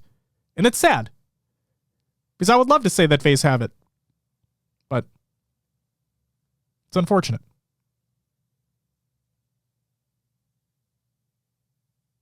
It's unfortunate. But yeah. Falcated played out of his fucking mind. Trippy played out of his fucking mind. Penguin holding down the fort. Suppressed doing what he needed to do. At the end of the day, it just wasn't enough. I think having Royal 1 there definitely helps. I think that definitely helps. And yeah, I'm very much looking forward to what this team can do. I'm very much looking forward to if they're able to stay together, right? If they're able to stay together, put in the work. I'm very excited to see what this team is able to do. Is Royal 1 staying on that? I don't know. I don't know, Dip. I don't know. I would hope so. I would hope so.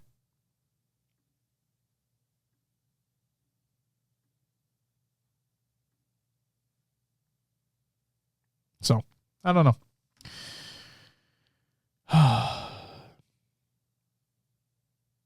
He did say we'll be back in a tweet earlier. That he did.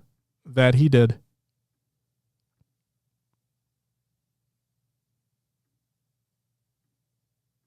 Like I said, at the end of the day, I just want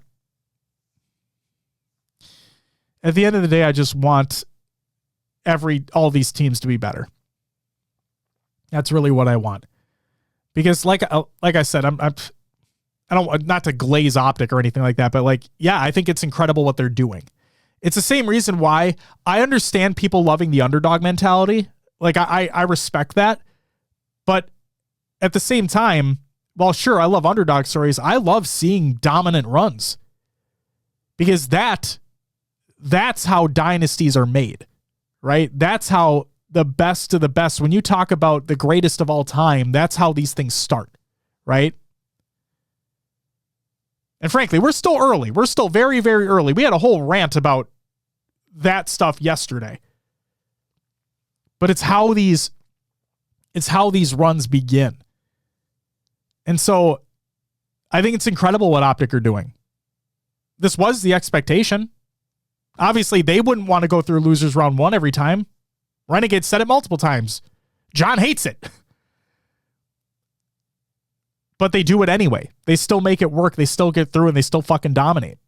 That's what this team was built for. And if they do it for the rest of the year and they win everything, then that's fucking amazing. Like, that is one of the greatest runs ever. One of the greatest runs ever. Space Station tried it last year, but they lost London.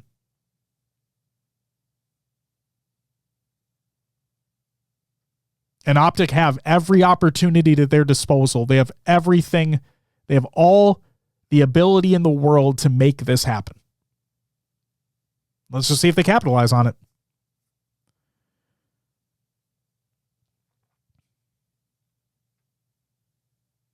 Do you think this Optics team achievements look back on with a grain of salt since it's a God squad? Fuck no. Fuck no, Tizzle. No. Absolutely not. I think anybody that... I'm very blunt on this show. I'm aware of that. And I'm going to be very blunt right now as well.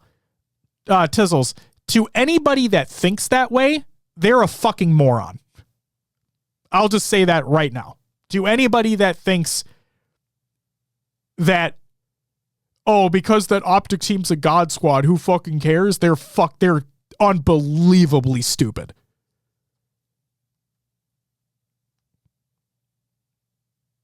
Are there such thing as dynastic players? Yes. Aaron, yes, there are. If Legend and Bound win Worlds again this year? Yep.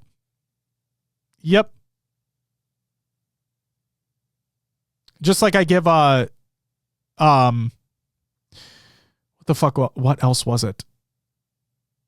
Shit.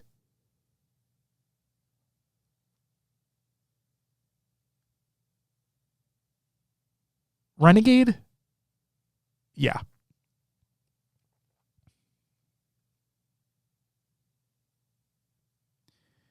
Smiley, stop it, dude. Stop it. Formal is inarguably the greatest FPS console player of all time.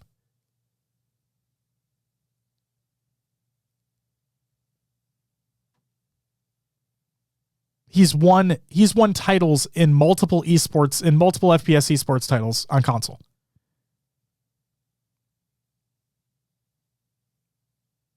Tizzle, stop it. Stop. You're going to get people really upset. No, Formal is inarguably the greatest console controller FPS player of all time.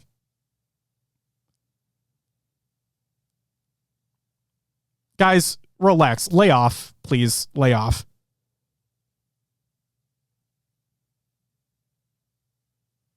And Smiley, frankly, like, again, Infinite team game, right?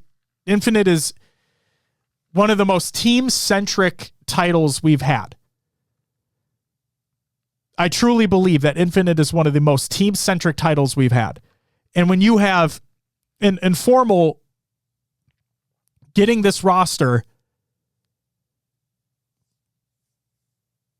making sure that this roster happens, getting the players that he wants, if anything, that's just a testament to how great of a teammate that he is too, because you're seeing what he's doing on the map. You're seeing that the numbers that he's putting up. You're seeing the work that he's putting in with the team. Like, I understand if you're not a fan of his. I get that. That's fine. You don't have to like an individual. But you can't sit here with that kind of take, man. Come on. And again, no, like, I don't want to see people fucking being an ass to Smiley in the chat either. Don't be that guy. Like, relax. He had a faded fucking take. Don't need to be going for heads. Cody, thank you for the follow. Welcome to the after party. Provolone. I'm a big fan of provolone. Might like some provolone too. Thank you for the follow.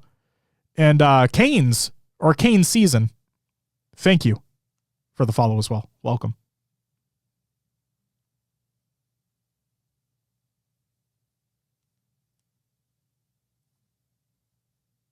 But that's the problem, is this mentality of, if I can't have X members, I'm not going to compete. I liked him until that came to light. That, I won't lie, that rubbed me the wrong way too. That really rubbed me the wrong way as well. What I will say though too, you know what? Fuck it. I'll also say, and this again, this is not to glaze optic. I don't fucking care if he likes me or not. The thing that I'll add though is, I think about it this way. He just went through a year of getting second place all year and fully understanding that roster, the way it had been composed, was not going to win. And if SSG stayed the same as it was, he was never going to continue. He probably thought in the back of his head, and I don't like to assume, but I'm going to fucking say this. He probably thought in the back of his head, I'm never going to win again if this doesn't happen.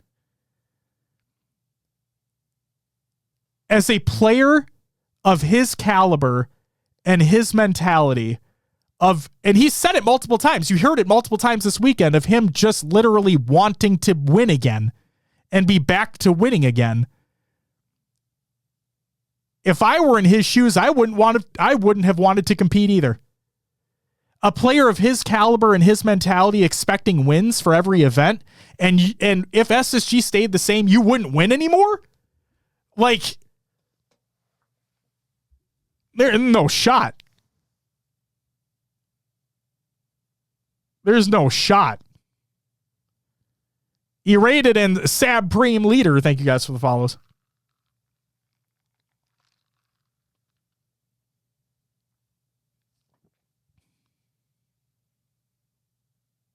Oh, fucking Chuck. I'm so glad you got them, man. So glad you got them.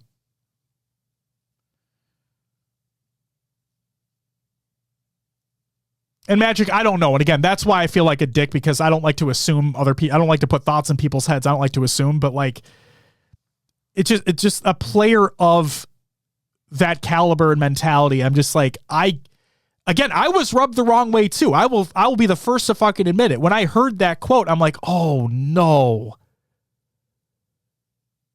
But then this is why you don't have knee-jerk reactions post immediately on Reddit.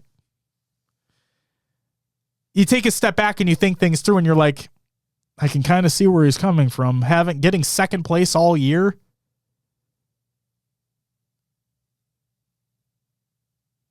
That's gotta fucking hurt.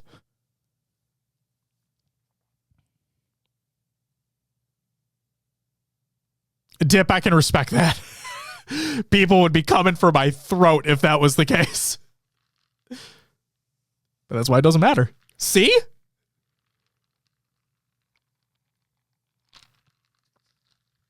The trend continues.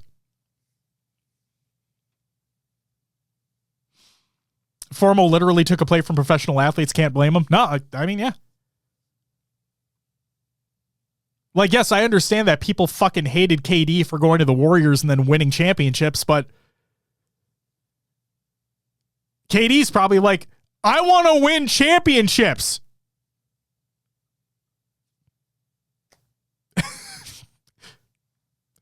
And then he goes and wins championships. It's like, wow. Can you blame him? God.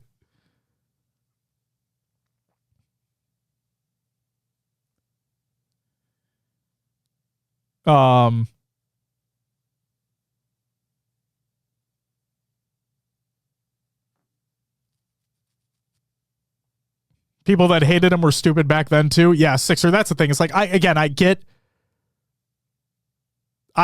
it. Like when people have their favorite players and like they're on that team for so long and then they just up and leave when you're like, well, what about my team? It's like the players are always going to do what's in their best interest. Like at the end of the day, a professional player of any sport, of any esport is going to try to do what is in their best interest. And in Formal's interest, that's winning. LeBron going to Miami. Exactly. LeBron going to Miami. He wanted to fucking win. And he's like, guys, I'm about Cleveland. I'm going to go over there. And guess what? I'm going to win. Still crazy that Ola was on that Optic squad year one. I miss him. I miss him too. Sandman. Well, what's even crazier, David, is that he was on that Envy roster before the merger. And then, yes, he was on the Optic roster.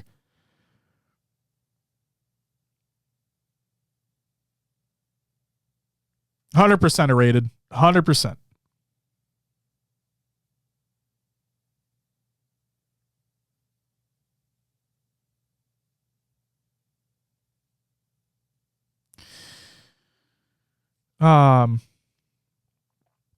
Also, does Formal not deserve that chance for getting Optic Halo over the hump when Ola change happened? I mean, yeah, these things happen for a reason, right? If you have that opportunity,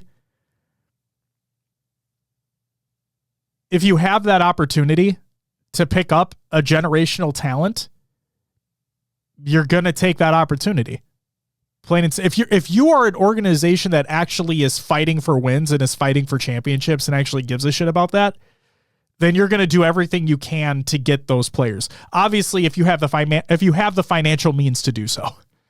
If you have the financial means to do so, you will do what you can to get those players. Exert, thank you for the follow.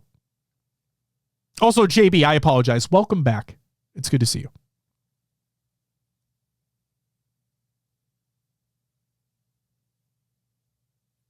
Since we're on the topic of players leaving, when can we start speculating who SSG needs to fill to level up? You guys can all speculate all you want, but I don't give a shit. I'm not going to sit here and speculate about that. And that's not because of information that we know. Because, no. You think Bound and Legend do what they did to SSG in the offseason? What do you mean, Exert? I'm sorry if I'm being stupid right now. Can you clarify?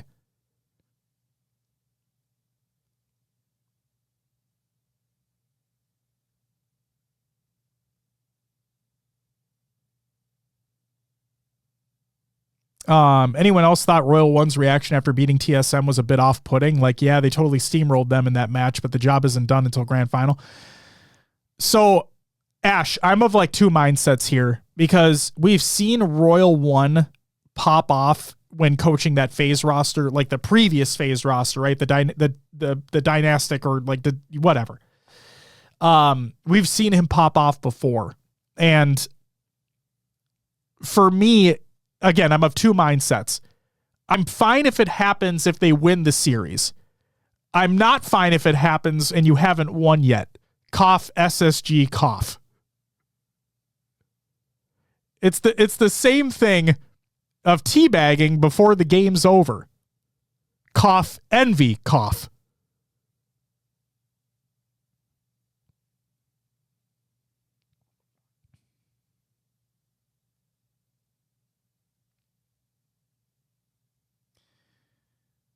LeBound brand is massively up after joining OG.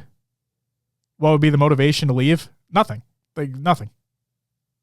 Their vibes are immaculate. They're all having the times of their lives. They're winning. No.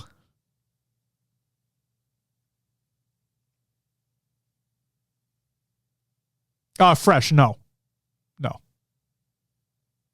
The answer to your question is no. I'm saying regardless of whether or not we had information, I wouldn't be speculating because I don't fucking care.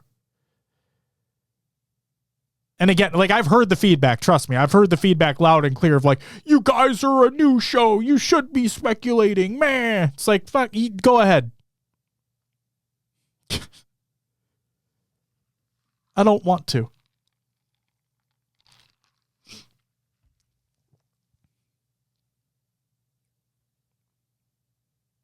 Formal Trippy and Penguin only players to make 10 consecutive Sundays. That's an amazing stat, Alvian. That's an amazing stat line.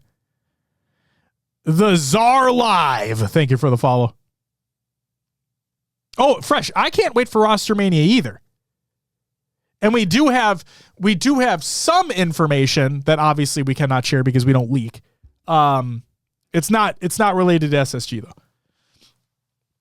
But yes, we do have some information as it stands. Dip, get the fuck out of here with that. Oh my God. Ace needs to go drink some more lemonade. JB, and we talked about this yesterday, after they got eliminated top 8. Yes, it was against Optic and nobody predicted that was going to happen, but still. Yeah, I don't know. Because on the one hand, it would be cool if they wrote it out and like they pull off a fucking run at Worlds or some shit, and it's like fuck you guys and all that. But then at the same time, there's 3 events left. Like we're at the midway point in the season. We're at the point decay. Like this is it. This is where big changes get made, right? Across the board. This is where I'm genuinely, like we've been in this scene for a long time. We've been paying attention to the scene for a long time. I was genuinely surprised the amount of changes that took place between Arlington and Dallas. Because I'm like, oh, it's so short of a time between the two that teams will probably ride it out after Arlington, go through Dallas, and after Dallas happens, it's going to be a wave. And I still think there will be a wave now that this event is over, but still, like, there's 3 events left. And if they haven't figured it out yet, and you have Shopify and FaZe who are clearly in that second tier, and then Optic, who is just the Goliath that nobody's able to take down. I think it's, yeah.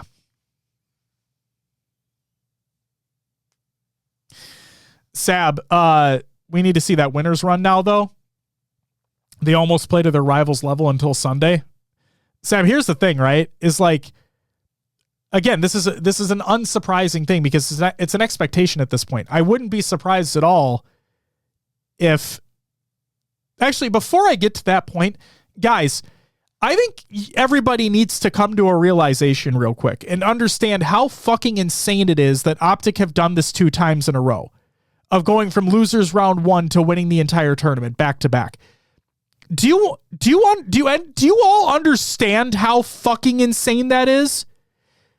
because the first time it ever happened, I'm talking ever, like ever in Halo esports history, not just HCS, the Halo esports in its entirety, MLG onward, the first time that it ever happened was SSG at SLC last year. Bound and Legend were on that team. That was the first time that's ever happened in the history of this esport. And then Optic do it twice in a row to kick this year off.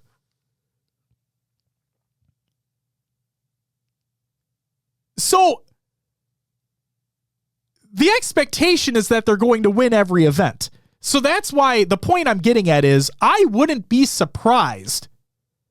I wouldn't be surprised if they do make the winner's bracket run at SLC. And then think about this too. I made this point earlier. And so for those that are watching this back, I apologize that I'm repeating myself over and over again. But the crazy thing to think about is the whole point of getting through the winner's side of the bracket is that you have a best of 7 advantage. Like, you won through winners, you did the thing, you get to sit back and relax and watch these teams duke it out, and you get that best of 7 buffer. But guess what? It doesn't fucking matter, because if Optic's on the lower side of the bracket, they're going to probably win anyway. So then you think about it, again, I said this literally word for word, you flip it. Now Optic is going through winners. They get the best of 7 advantage. Who the fuck cares who's coming through the loser's side, because Optic have that best of 7 buffer? It doesn't matter. They're probably going to win anyway too. Like,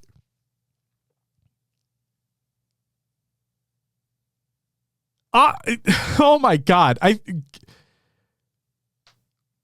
Again, we can speculate, and we will. Like, we will do this on our normal show and everything week in, week out. Like, yeah, we'll speculate and we'll predict and blah, blah, blah. They'll always be wrong. But obviously, we would love to see another team go in that position to actually give a fight to Optic. But right now, they're just simply better than everybody else. And yes, there are games that a team may put Optic to task, right? But in a series, on a Champ Sunday, it doesn't fucking matter. They're just better than literally everybody else right now. Alvian, I love you, man. I love you. Oh my God. Stealth, if I missed it, I apologize. Thank you for the follow. Welcome to the show.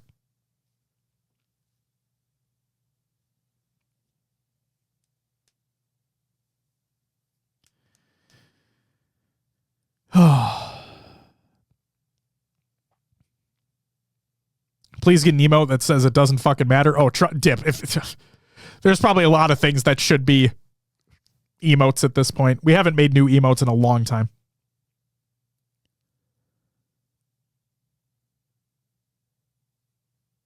Yeah, they're just, like I said, if you are an Optic fan, soak this up as much as fucking possible. They're on a generational run. I truly believe, as of right now, and I felt this way in the offseason because they were built to win anyway. But watching them do it the way they have been, they absolutely can and have every capability of winning everything this year. When do you classify a team a dynasty? I'm so glad you asked that question. You got to win back-to-back worlds.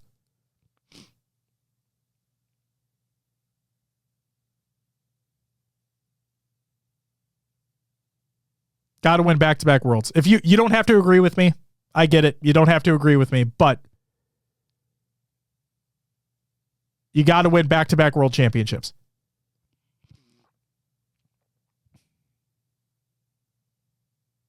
Brother, I watched them lose every event last year. I deserve this as an Optic fan. Hey, like I said, soak it up.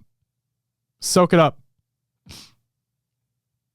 Verb, I can understand that. Again, you don't have to agree with me.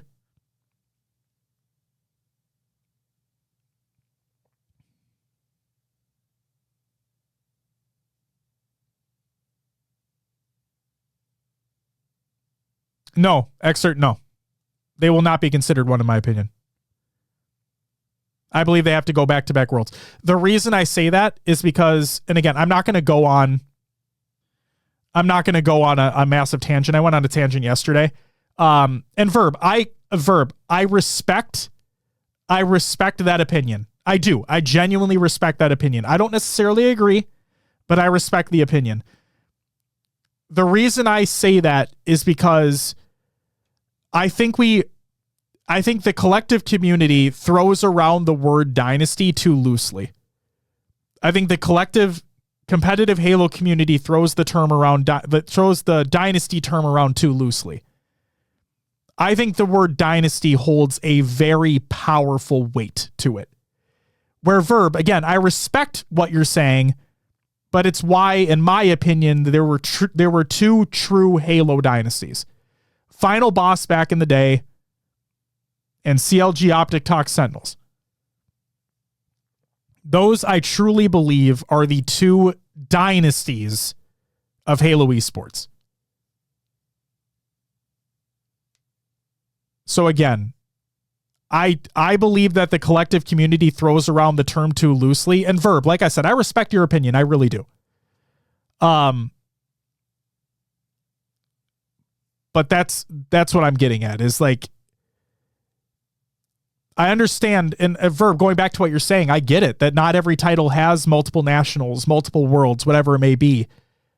But that's just it. Is that if you just have one good year run, congratulations, you had one good year run. I don't think that makes you a dynasty. Same thing, I would say the exact same thing. I would say the exact same thing about SSG last year if they would have won London. Because I know for a fact people were saying that SSG last year were a dynasty. No. Even if they won every event. No. They had a generational year. They had one of the best years of all time, but they'd still not be considered a dynasty to me.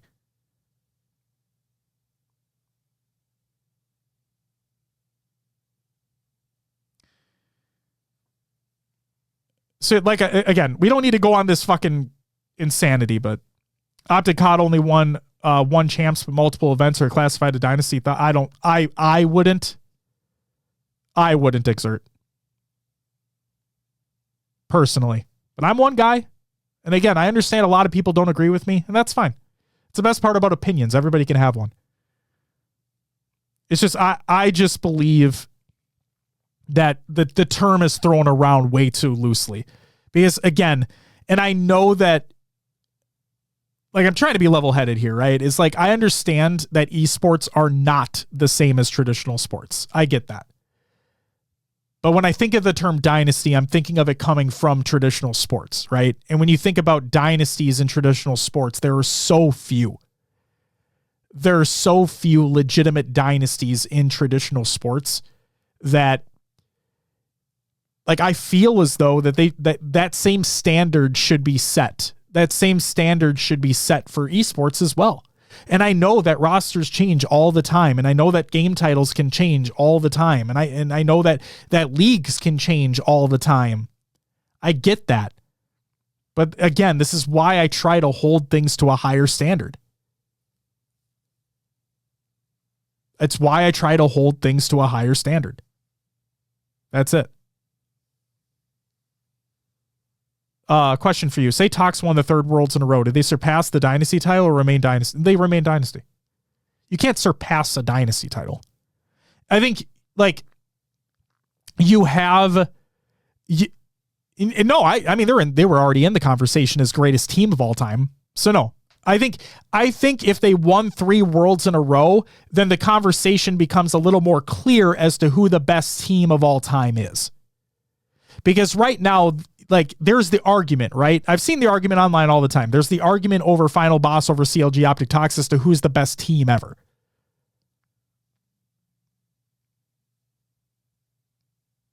So, yeah.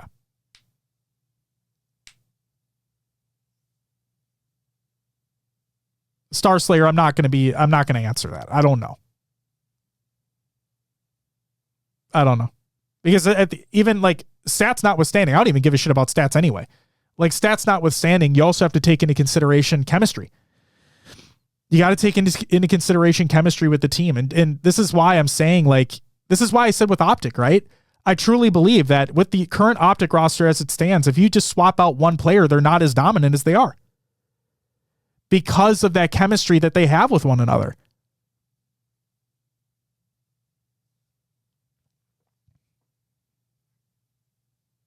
So, that's where I'm at.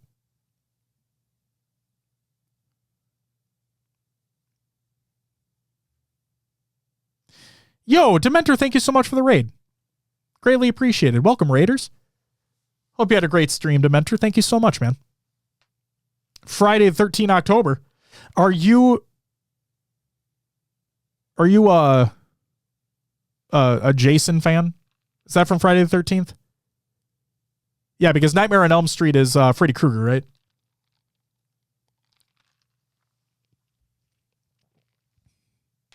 What's up, Gohan? Welcome back. Where's Goku, man? Like, what the fuck? Welcome back, though.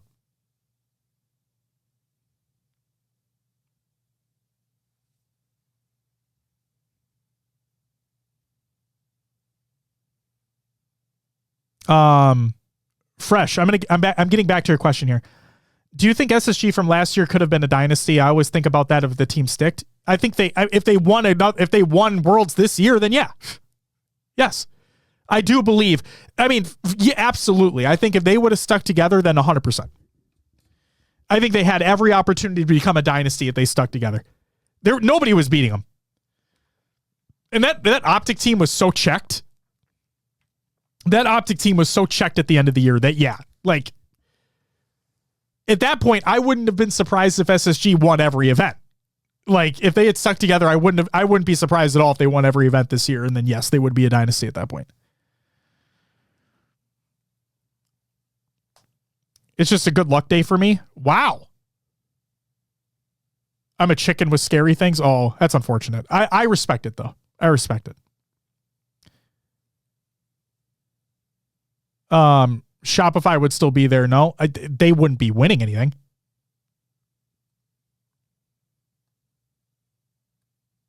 If we're talking about, like, if Space Station stayed the same this year, Shopify wouldn't be winning. I'll tell you that right now. Dementor, no. Stop. We're not entertaining roster changes. That is not what I'm entertaining. We're entertaining the what if scenario of dynasties. We've completely gone off the rails for what happened at this event because Sunday was so boring. Oh my God. Oh my God. Look at what we've devolved into. Look at what we've devolved into, chat. Fuck. Oh my God.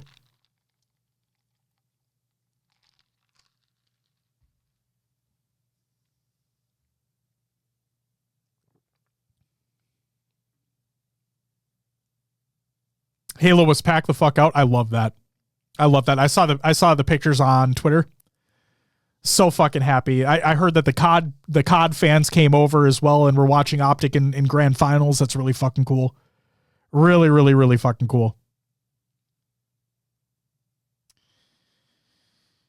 Yeah. Exert, for all the new folks that are joining up, here are my fucking bone dry takes. These are not hot or cold. These are my pure expectations for Envy and TSM. And I do believe that TSM's the better team because of the core group. But they're top 6 teams fighting for a top 4. That's what I truly believe.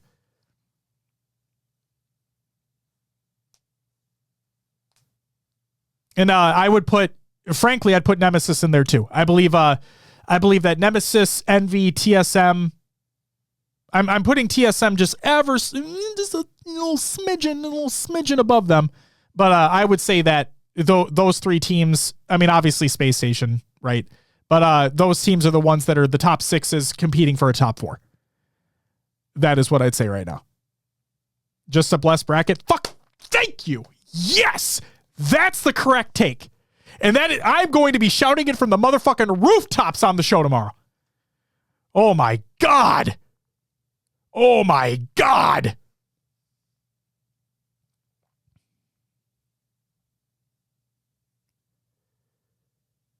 Oh. Zoans, thank you for the follow. Welcome to the show. You're goddamn right, Dementor. You're goddamn right. Ash, I don't even think so, man. I don't even think they're becoming more common. I just think that, Alvian, I don't want, that's the fucking thing too, is like, I don't want people to get shit twisted. Let's put things into perspective here for folks. And I know, Alvian, you're joking. I know you're joking around, but guys, let's put things into perspective here. And this is, again, nothing against the players or anything like that. Like, we don't attack players like that. Fuck no. You win as a team, you lose as a team. TSM, that core group of guys, formerly KCP, formerly Native Red, they were the most consistent top 6 team, period. They were the most consistent top 6 team, period. And if you want to go back to Worlds 22 and be like, oh, they got third at Worlds in 22. Yeah. Look at that bracket too. Look at that bracket as well. Oh, but they beat FaZe at that event. The FaZe roster is not what you thought it was. Like, go back and look. They're not a bad team, but they were the top 6 match. They were the same matchup you'd expect. And then they got dog walked by the other two teams by the teams that were just fucking better than them. So again, this is no hate or disrespect towards that roster. That's never the intent. But again, context matters. Perspective matters. The best placing they have ever received as a group of 4 was 3rd place. They did it in 22, and they've been holding on to that 3rd place forever. You've literally heard it in interviews this weekend. They've been holding on to that 3rd place forever. And good for them. Like, have that in the back of your mind. Use it as fuel for the fire. I respect the fuck out of it. But the same thing happened. The same thing happened at this event. They got a better bracket. They got an easier side of the bracket. And then when they played the teams that were a weight class above them, they crumbled. They just fucking lost.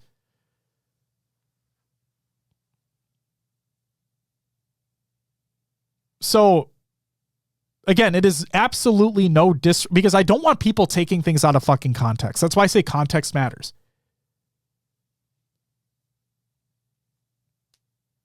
It's why context matters. I don't want people taking things out of context here.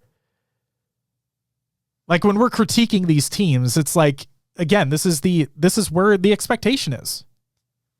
This is where that expectation is. I don't think they're as bad as they seem versus the top teams. Not Storied. Thank you for the follow. Welcome. I'm going to agree to disagree. Until they show me that they can give a fight to those teams, this is literally what my expectation is of them. Because they've done it over and over and over again. They've consistently been that top 6 team who is fighting to try to be top 4. And then if you get a blessed bracket, you have this situation where they're in a 3rd place, and I don't think that's going to be consistent moving forward. I personally don't think that's going to be I don't think that's going to be the constant moving forward. Storied, I love the optimism. I do. I genuinely love the optimism because I want nothing more than for that to happen. I want nothing more than for that to happen for TSM, for Envy, for Space Station, for Shopify, for FaZe. I want nothing more than to see all of the teams leveling up, competing, game fives across the board. One fucking play goes this team's way and they're actually in top 3 over this team that you would think they'd be in top 3. Like, that's what I want to fucking see. But we're just not there yet. We're not there yet.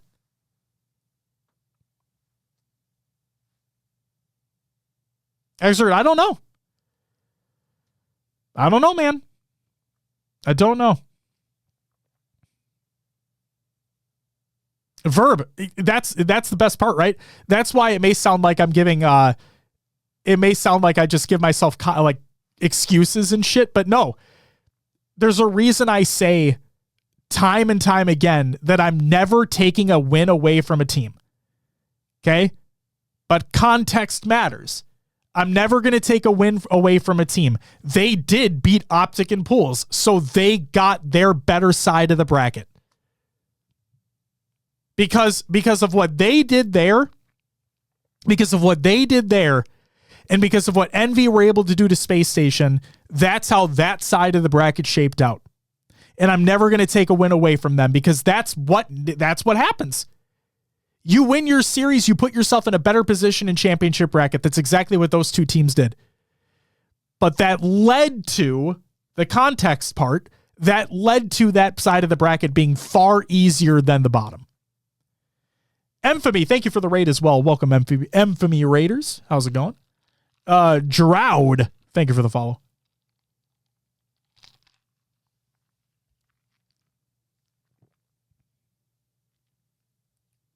Oh, I'm sorry, Exert. I'm sorry. Has anyone checked on PD with Cloud9 getting dookied on?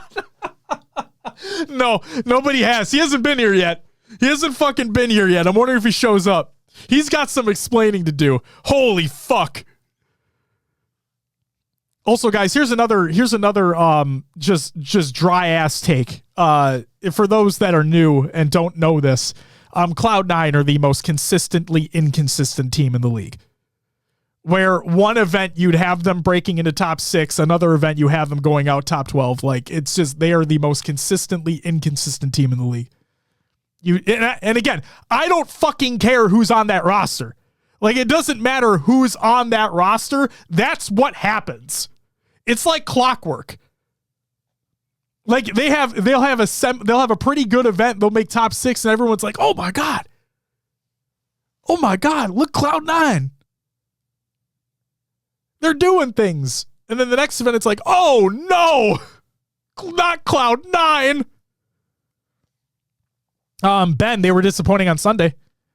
They were very disappointing on Sunday. It's almost like Sunday's a different beast entirely. Who would have thought that?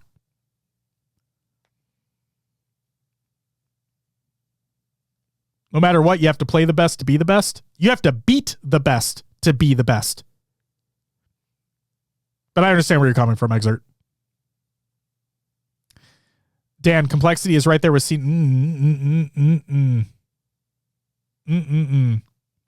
They are consistently not good.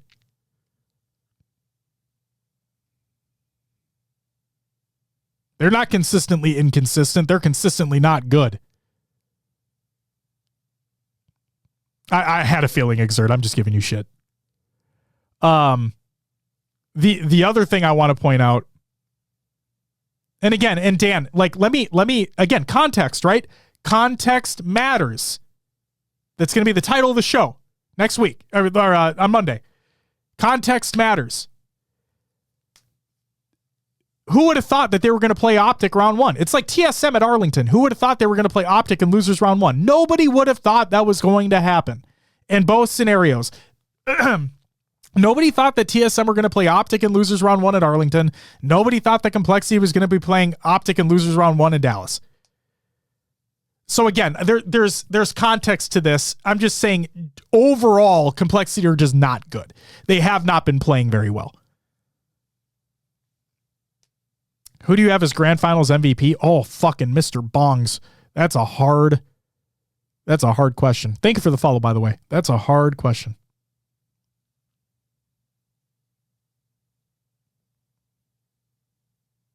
Verb, come on, man. Verb, come on. They took a not very good SSG team to a map 5 in pool play. Yippee.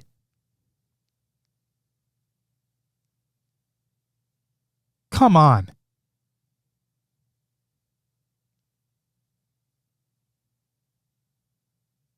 Oh my God, we're gonna deal with almost Verb? Verb, come on, man. Come on.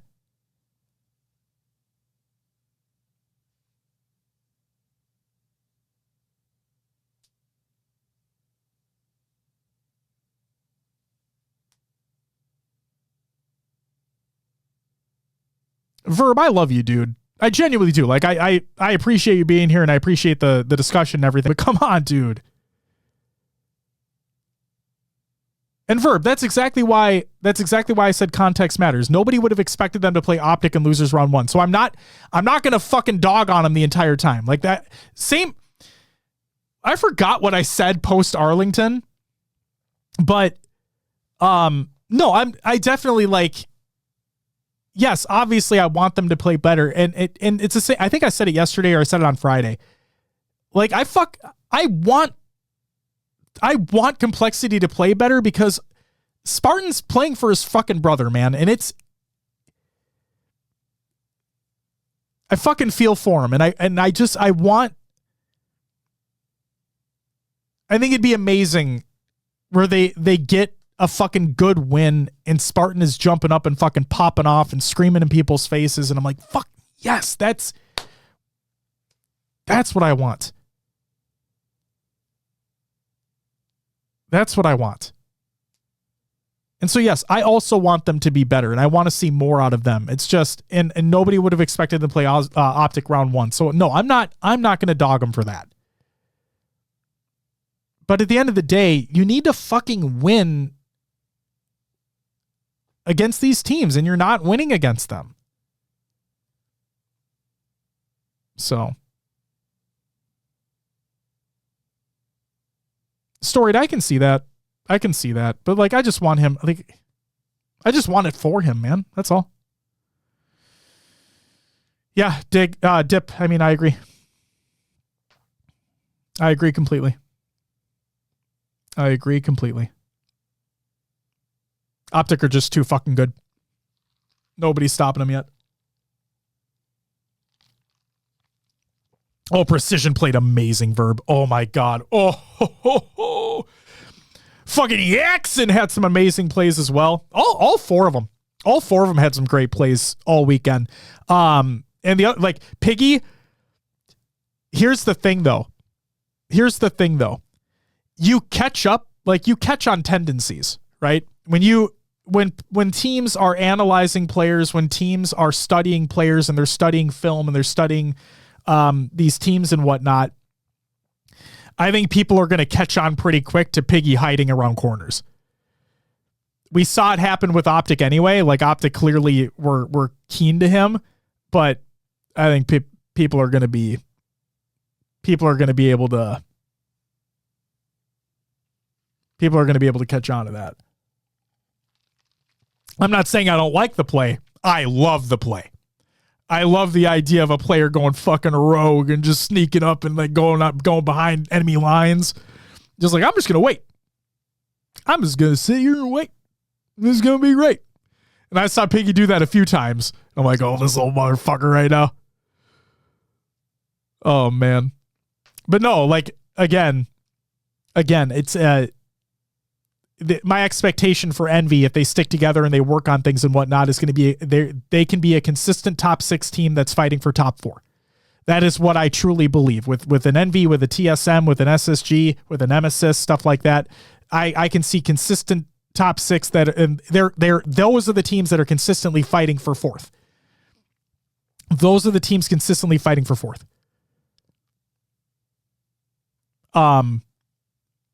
But yeah. Yeah. I loved like watching Envy, having the organization back, having that team come together the way that it did. Precision, I thought it was the dumbest idea that Complexity made, dropping Precision. Fucking Envy comes in and be like, hey, come on over here. And like, just the way that they're all clicking together, the way that they're all playing together, it feels so great, man. It feels so great. So good for them. The thing that I found hilarious was like, I think he'd be okay with me sharing this with the show, but I messaged Thug, Envy's coach, like we chat every now and again, and I messaged Thug and I'm like, hey, I said, good shit, Dad. And he said, top 12, by the way. And I'm like, oh, you motherfucker. Like, you motherfucker. And I told him straight up, I'm like, you son of a bitch. I fucking said that anybody in that pool could win that pool. Did I not? I fucking said that on the preview. Don't be coming at me, Thug. Fucking Nick Lavin. God damn it. The Druck tweet 15 minutes ago? What did he say? What did Druck say? Let me, you're not going to be able to post links in chat, by the way, so don't try. I can find it, though. I can find it.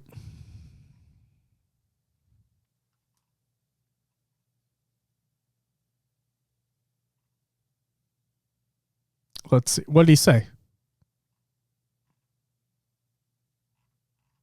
Because I don't even see a tweet on his profile. I heard Verb Baker pulling up to Worlds to see Optic win it. I hope he does. I would love to meet Verb in real life. Not just me. Like, I bet, like, Verb, you are, and you know this, you have to know this. You are an icon. You're a fucking icon, man. I'd love to fucking meet you.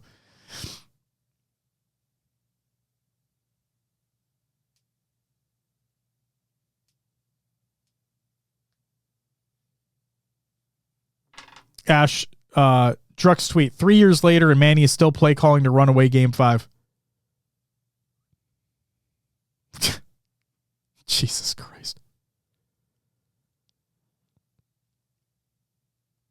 Jesus Christ. But posted with a nice photo.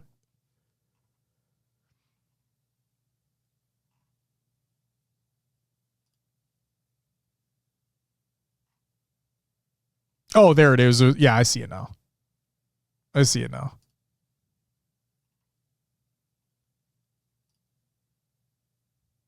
God. I mean, hey, it worked against Envy. Almost didn't. It almost didn't work against Envy, but it worked against Envy. You know?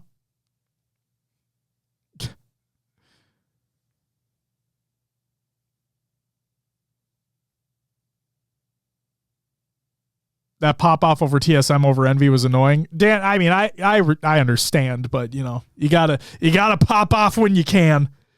You gotta take those opportunities when you get them. If Verb didn't even have to go pro, just Aura, yeah. Verb's awesome. Thoughts on Optic versus SSG being on D stream, not even the C stream? I mean, I just think at the end of the day it came down to production because Verb at the same time, like, nobody expected that to happen, right? Nobody expected that to happen. And then the fact that it was like smack dab in the middle of losers anyway. And the fact that like matches are still continuing as they're going on. I don't think it's just as easy as saying, oh, this matchup is going to happen. Let's like make sure we pause everything else to ensure that this is going to be on main stage. I don't think it's that easy, right? But yes, it being on D stream did suck to an extent. But like Ash says, LVT did cast it as well. And then we did get casting from the couch. Oh, that sounds really, really bad. That sounds really, really bad. In hindsight. But either way, there was casting. Oh, I will dip. Don't worry. I thought that was pretty funny though. Yes, there was casting like from the main stream there. Like they were tuning in every now and again to those games.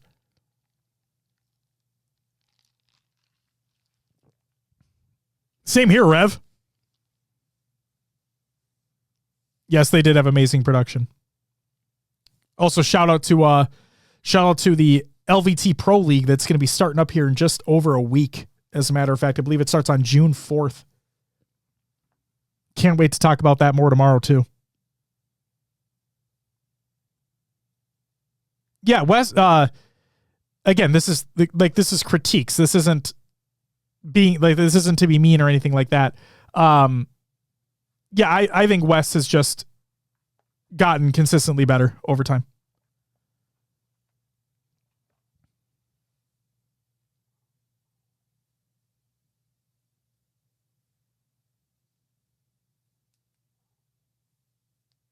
Again, audio listeners, sorry for the pause. Sorry for the pause. You guys are probably listening on 2 times speed anyway. So I respect it. Again, for those that may be wondering, why aren't you watching gameplay right now? It's because Sunday was so fucking boring. No point. Congrats to Optic. Like, don't get me wrong here. I heaped praise on them earlier. But just not good.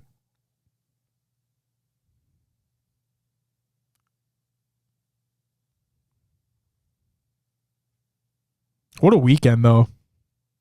What a fucking weekend, though.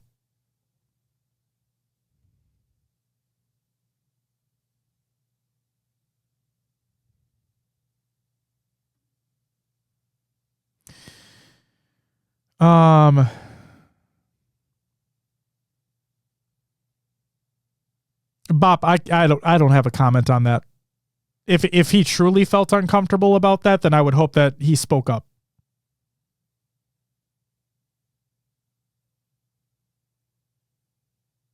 Absolutely fresh. Absolutely he is. Oh, I bet, Beth, it is. I bet it is. Saturday was fucking wild.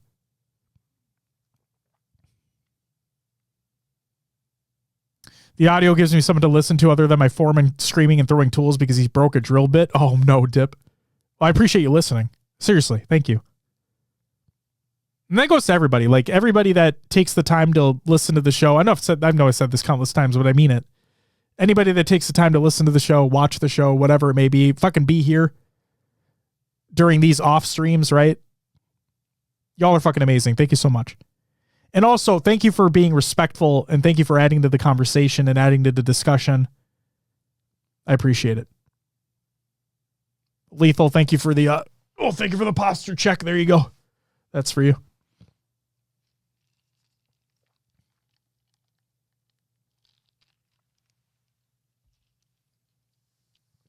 Thank you very much. Got to keep the posture right, you know?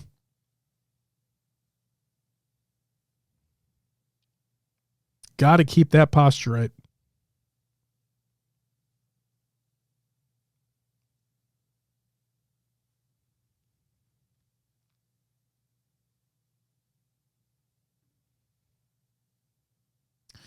Wing, I agree.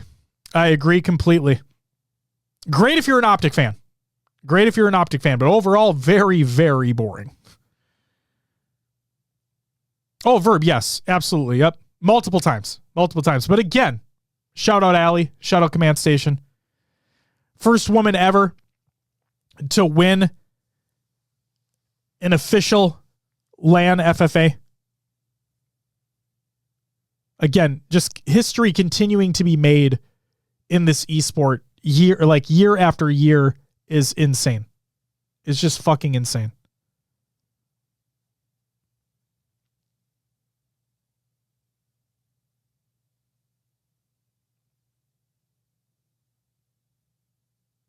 Oh, Wing, I agree. I agree with that too. I don't think anyone was really expecting. Again, I understand Sunday's a different beast, but like I thought Shopify were going to do a little something. I didn't think frankly, I didn't think they're going to win that series, but I thought they were going to do a little something. I thought they're going to bring the fight a little more to them, but it didn't happen.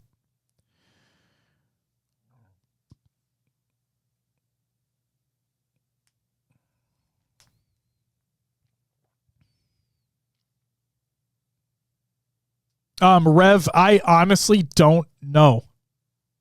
I don't know if he did.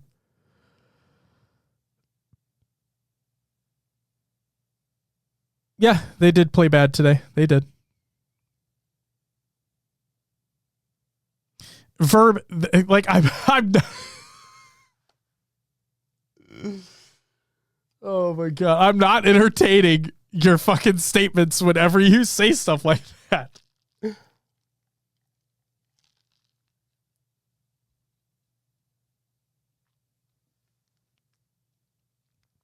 Oh, man. Oh, Rev, you should. Absolutely. Absolutely, Tetsuo. Absolutely. And shout out LVT for casting the FFA finals anyway. Like, obviously, shout out to them for the work they did with the open bracket and everything. That's amazing because we just, again, guys, I think you guys need to, if anybody doesn't understand, I'm fucking stuttering a lot, Jesus Christ. For the folks that don't understand, this is genuinely the first real time that we've had actual full coverage of the open bracket. And I really hope people are not taking it for granted. Like, yes, I know that the open bracket teams didn't make it past pool play, but the storylines that came out of open bracket, the upsets that were happening in the open bracket, like all of that was able to be captured because of LVT. So huge shout out to them for that.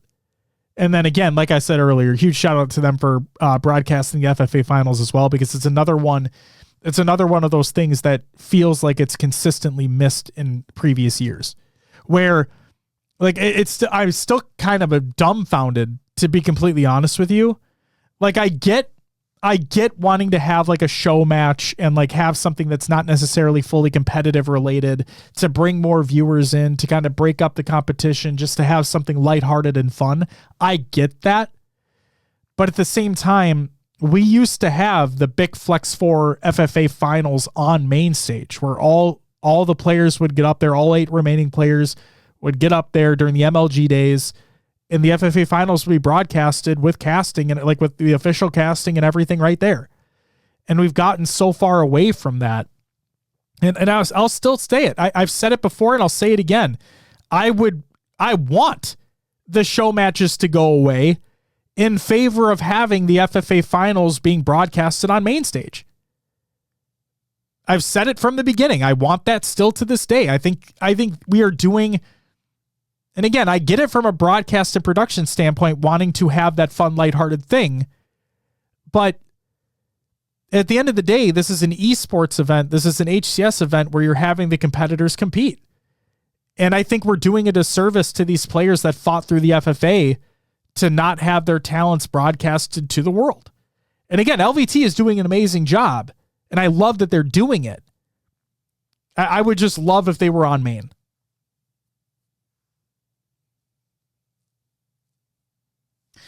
Wing, I think it's both. Yeah, like Dip said, I think it's both. I think Shopify did come out flat today, but I also think that Optic are a tier above everybody else right now. And I don't think anybody's beating them right now.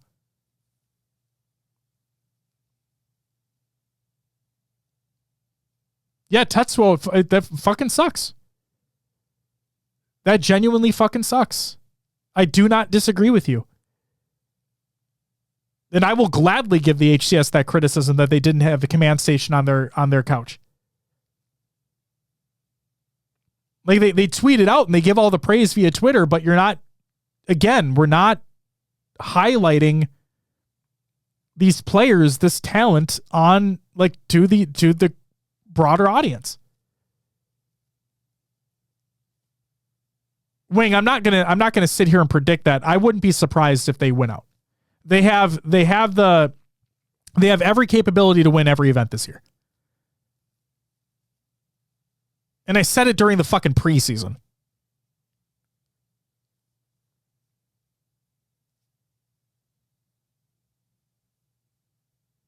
So yeah, like, again, shout out LVT and Shopify Rebellion for bringing Pro League back. I think that was a fucking monumental L that HCS never picked back up. And then another criticism is get rid of the fucking show matches. And we didn't even have a show match this event. Just broadcast the FFA finals on main stage. Make it a staple of the event. Just fucking do that. I get it. Again, I understand, like, the FFA starts and ends on the same day. Like open bracket starts and ends on Friday. FFA starts and ends on Saturday. I get it. But come on.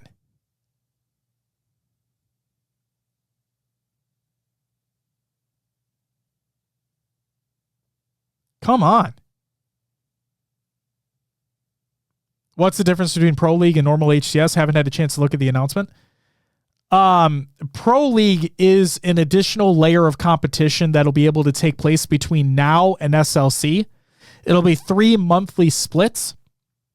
And at the end of those 3 months, it'll all culminate in a $50,000 LAN at the Shopify headquarters in LA. 8 North American only. It is limited to North America only. 8 North American teams will be competing in this Pro League. The top 4 North American teams from Dallas, therefore, the top 4 from Dallas automatically qualified. And then the next 2 in points, the next 2 in HCS points automatically qualify, which Ash, from your graphic that you had posted, that is Envy and SSG. That is Envy and SSG, I believe. And then the other 2 teams that would qualify are going to be based off of a qualifier that is going to be happening in the near future.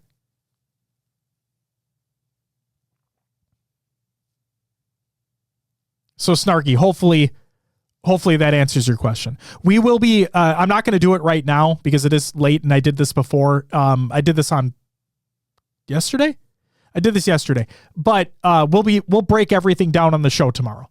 On the actual normal show tomorrow, we'll break everything down. Or you can go to lvthalo.com. Actually, I'll just post it in the chat right now. lvthalo.com. And you can find all the information there as it stands as well.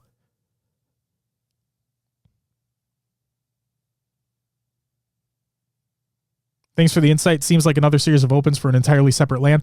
Yes, it is. Again, it's just an extra layer of competition in between now and SLC. And this is good because this isn't like the Open Series, right? Where this isn't like the Open Series where everybody's able to compete.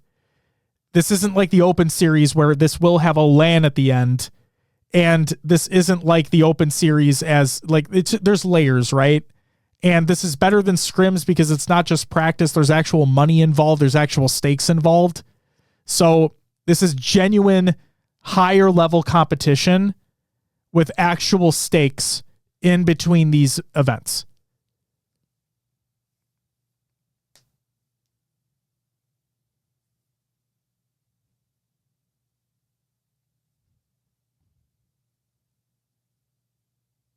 Year 1 of Infinite actually had a weekly Pro Series. But again, Ash, I looked at the Pro Series in year 1 as like the Open Series as we have it today. When I think of an actual Pro League, I think of weekly scheduled matches more than once a week. And again, actually, Snarky, there's more to that, right? Is that these are weekly scheduled matches. I think they said 2 or 3 days a week is what is happening. Is there going to be a crowd in the LAN? They haven't decided that yet, Sixer. I believe they're in discussions about it, but I don't believe they've made a true decision yet.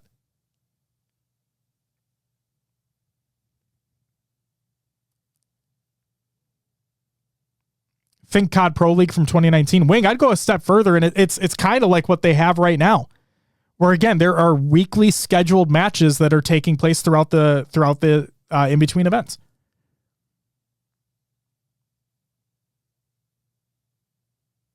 If they can't do open tourneys for teams that don't make it into the closed league, then they should not do it.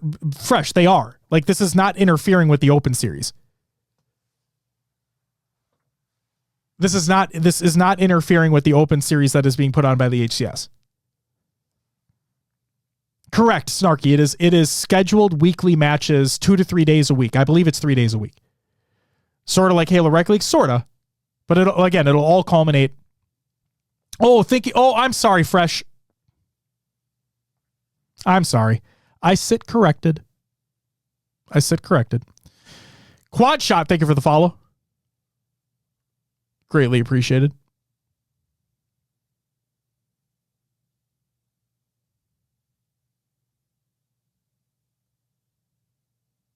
No, Wing, no. These will not be LAN matches.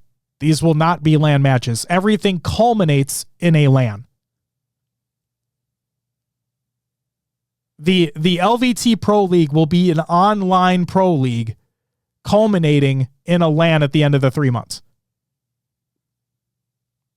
They are not weekly LAN matches.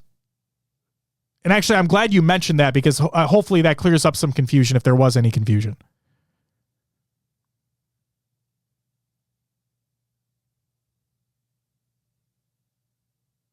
But yeah, they're not flying teams out. Like, They're not flying teams out for these weekly matches. It would be amazing. Like, don't get me wrong here. Do not get me wrong. It would be fucking incredible, but unfortunately, that's not going to happen. But yes, it is a 3 monthly splits with roster locks in between and all that fun stuff. Weekly scheduled online matches between these teams.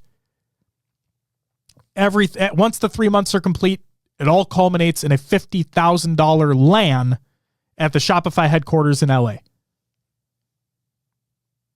The helmets are sick. Thanks, JB. I appreciate that. This one is the same as this one, except this one is custom painted and of course I'm forgetting who the fucking artist is, and I feel like an asshole.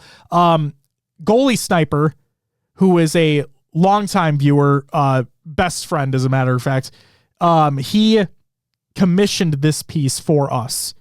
And I kept saying that once Will moves to Texas, this helmet will have a permanent place on the set moving forward.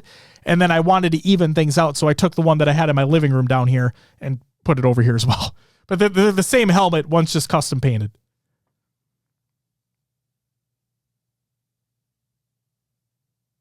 So the LAN will actually be after SLC. So Ash, if you go, we can just do it live, right? Again, I said I'm not going to go through the whole thing, and I'm not.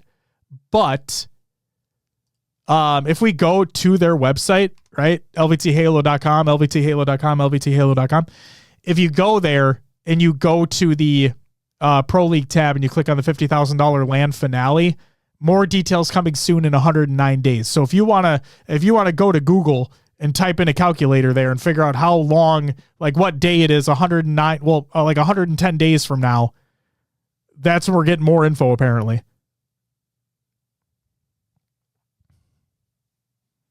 Cajun, I love that take and I love that optimism, but I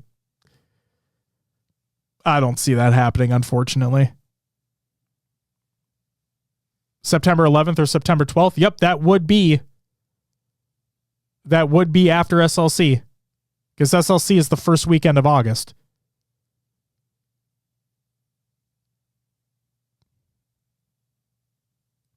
There you go.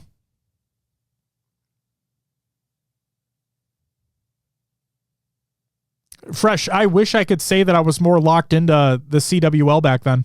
I'll take your word for it. I wish I was more locked in during that time. during the COD 2019 Pro League, they would fly out 8 teams every 2 weeks to Columbus, Ohio. That's crazy. That's crazy. If only we knew when the fucking FaZe tournament was. Great question, Ash. Wouldn't we all like to know that? Wouldn't we all like to know that? God damn.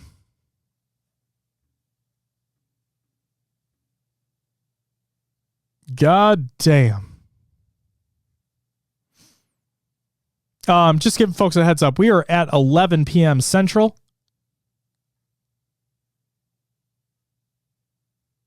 And I'm not going to lie to you.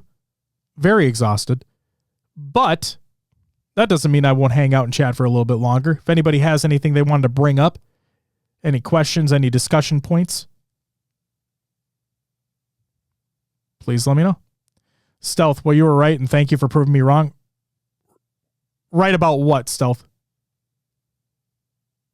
Feed my ego. Feed my ego. I love being right. Please. Are the rumors for FaZe still Ohio or Anaheim?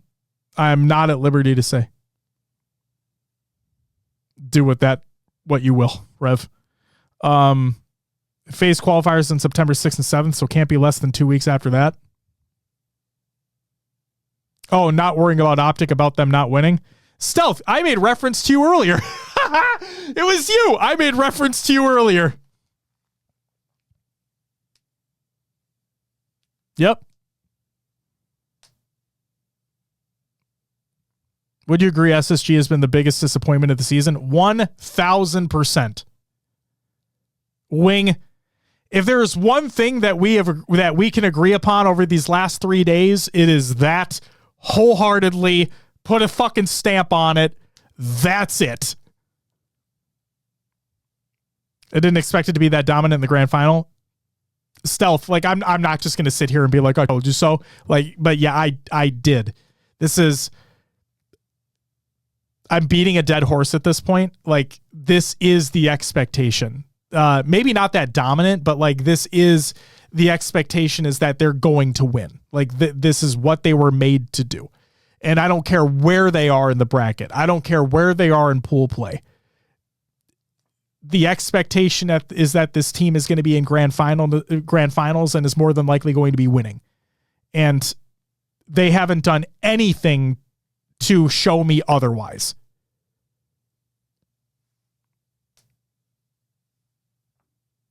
Stealth, I respect that.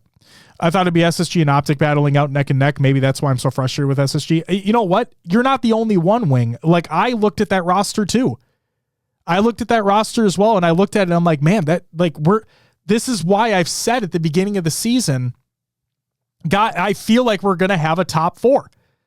Like, I think I even had an episode titled The Top 4. Genuinely, like, this is why everything's on the internet. Go check yourself and fucking go, you were fucking dumb. It's why I truly believe that there would be a top 4, because each of those teams, SSG, FaZe, Shopify, and Optic, all had world champions on their rosters. Obviously, some had more than others. Don't get me wrong. But all teams had world champions in Infinite. World champions in Infinite on their rosters. And so I really thought that we were going to have 4 teams fighting for wins this year. Every year it feels like the competition just gets closer and closer, so I really just felt like that was going to be what it was.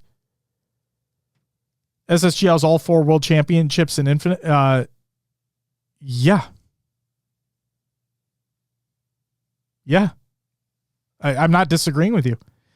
But that's the beauty of it, right? That's the beauty of this scene that we all love, is that just because a team looks great when they're announced doesn't mean at all that that's the way it's going to go.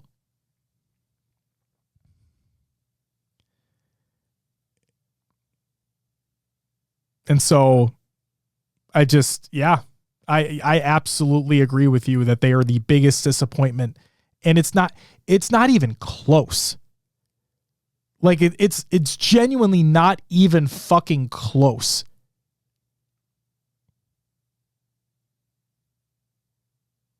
And that sucks. That really fucking sucks, because you know that those players are really killing themselves over this too. And again, like, not to sound redundant, but like, this is why I want every team to be good. This is why I want every team to be better, because I want them to be competing. I want all these teams to be competing for higher placings. It's just not the case.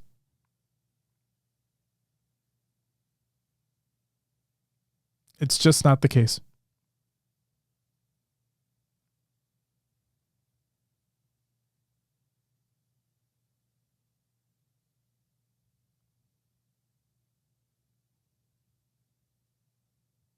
Every player in SSG is discussing individually. It just doesn't make sense why, as a unit, they can't pull it together. I mean, it does kind of make sense, though, over the course of these two events, Wing, is that, and I've said it week over week, we've seen glimpses. The chemistry is just not there. Skill doesn't, and you know this too, like, skill doesn't equate to wins. You have to work as a team, and they're just not working well as a team. And I've said, again, week in, week out, we see glimpses and moments of them working as a team, of like the fucking Leonardo DiCaprio meme of him pointing at the fucking TV. It's like, it's those moments. We see those moments, those glimpses in these series of like, that's the SSG that we were expecting to see all this time, but it's never consistent enough.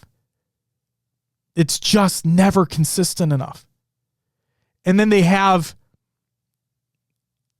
they have a moment, they had not only one, they had multiple moments in that Optic series. But at the same time, just because they had those moments in that Optic series, still in the back of my mind, I'm like, they're probably going to lose this anyway. Because they're not consistent enough and they're not good enough yet. So it's just, it sucks. It really fucking sucks. But yeah, they are easily, no question, the biggest disappointment of the year. Carbon, thank you for the follow. Welcome to the show.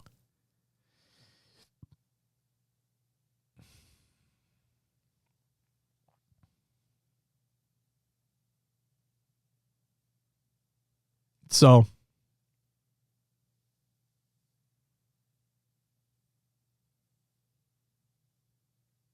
and JB, like, I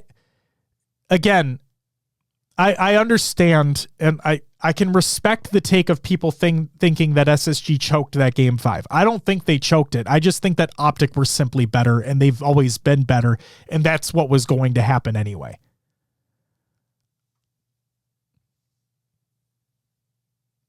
So like, it's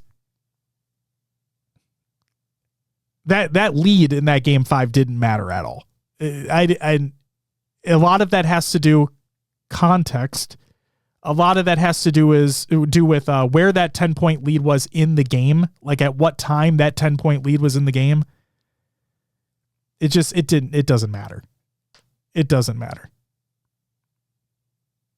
Rev, stop it. Stop it. Wing, and again, I don't disagree with that either, because I thought the wasting of the shock ammo was, I didn't necessarily like that play either. The one thing I will say, though, is if you want to play that game, and that sounded rude, but like, if you want to say that, then there's no way you can throw it off the map. Like, there's not an area to throw snipe off the map. And we've seen top teams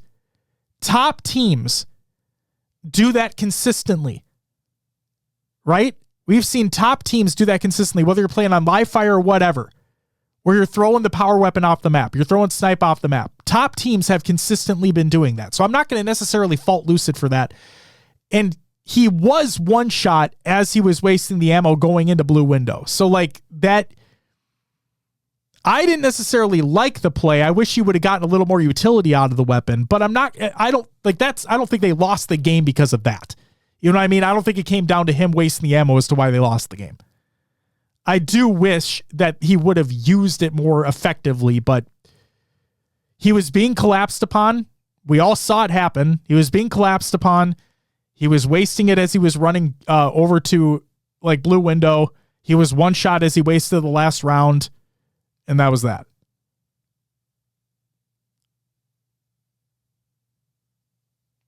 So like I said, I get people are so hyper fixated on the 10 kill lead. And again, on the one hand, I can respect it, but I don't agree with it. Like we've seen so many games and with top teams too. We've seen so many games with top teams where big leads like that are just gone.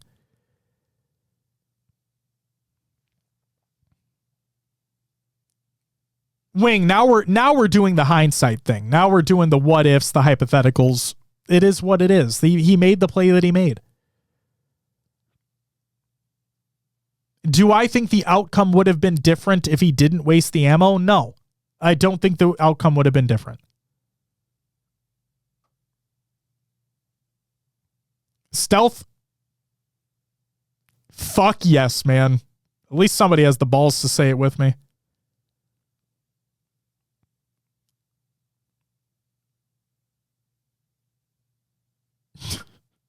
And again, people can be mad at me all they want. I don't fucking care.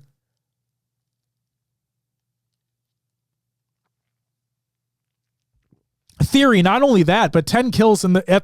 Jesus Christ. I didn't say Siri, I said theory! Fuck! It also depends on when that lead is in the game. It depends on when the lead is in the game. I've said this before and I'll say it again. If it's a 40-30, like if a team is up, if one team has 40 and the other has 30, you're playing for trades and you're more than likely going to win that game. Like, as long as you don't get fucking spawn trapped, you're more than likely winning that game.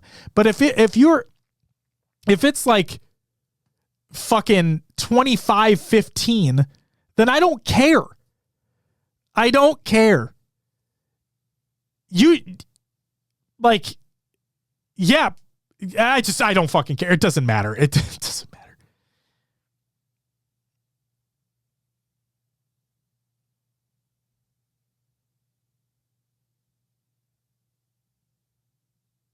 Wing, I agree. But I also agree. I agree that they overachieved based off where they got in the bracket because they were blessed by the bracket. I'm not disagreeing with you. Oh, theory. I get it. I'm just saying, like, and again, people don't need to agree with me. Like, I understand if you don't. Like, I get it.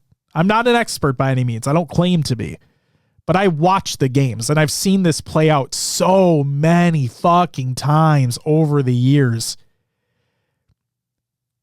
that a 10-kill lead that early on in the game, it does not have the same weight as it does at the 40-kill mark, at the 2 minutes left in the game mark.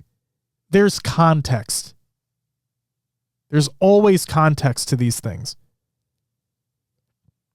I don't think Nemesis is inherently better than SSG. I don't.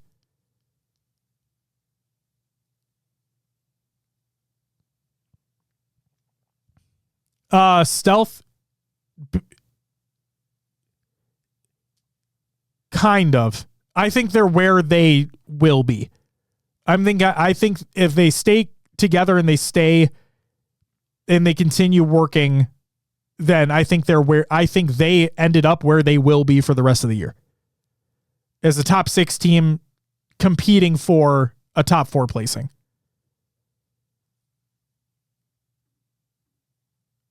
That is what I believe.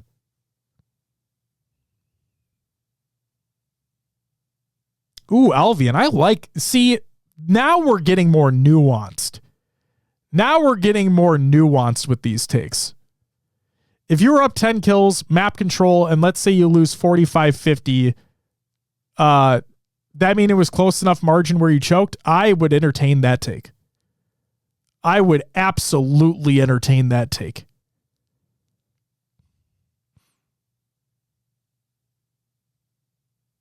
Aaron, you are hilarious. I love that.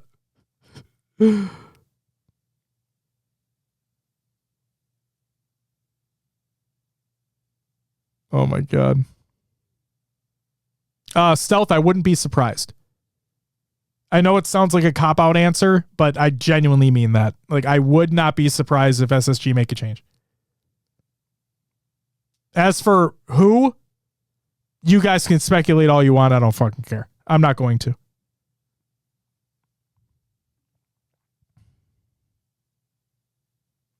But again, I think people...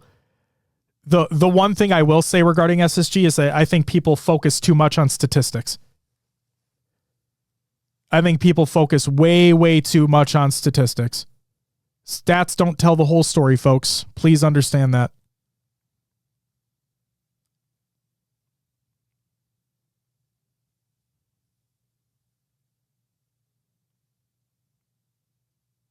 Obviously, like, you need to...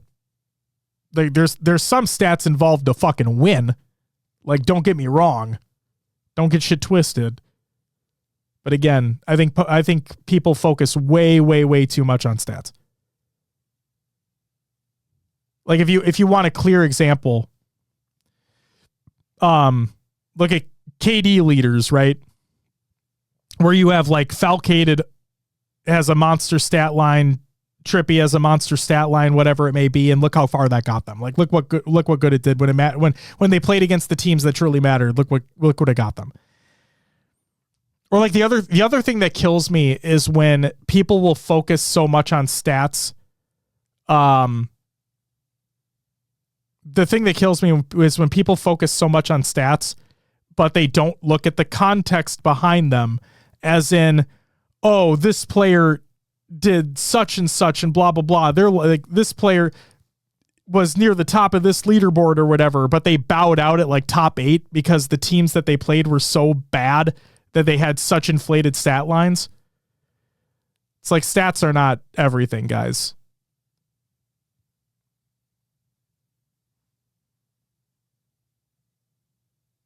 Alvian, I love you. I love that you're so fucking dead set on this take, man. I love this. Holy shit.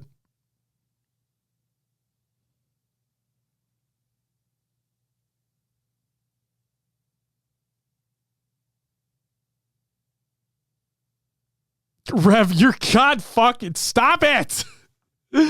Oh my God.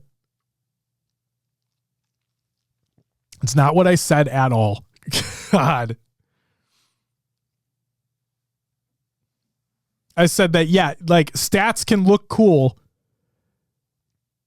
but when push comes to shove, if you're not beating the better teams, like, what the stats don't mean anything.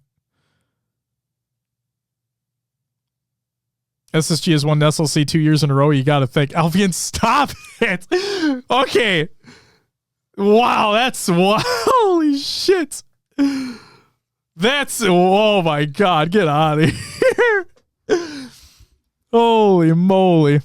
I love it, man. I love the optimism. I love the hopium. Trust me. I had hopium for Shopify this event.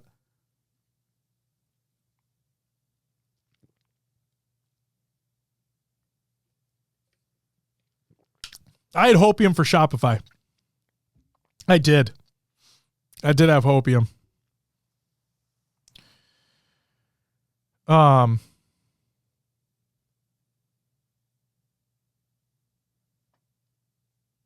Yeah.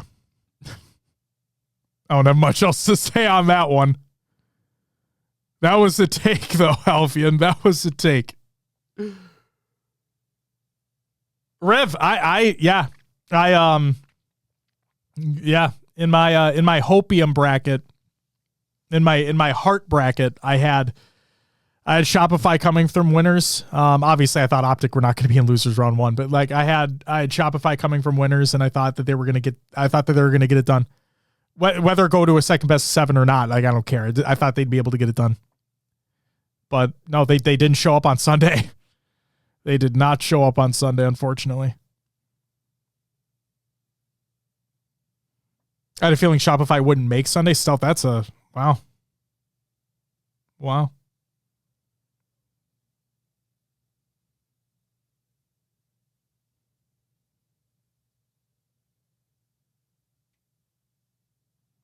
I still do have hopium for that team. I personally think you're writing them off way too much and way too soon. By that team, I mean Shopify. I'm not writing them off. No. When did I write them off? Because I believe that Optic have what it takes to win every event? When did I write them off?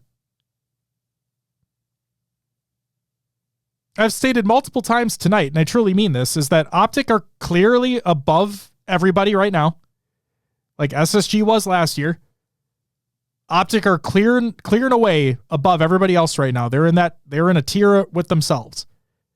And then that next tier is Shopify FaZe.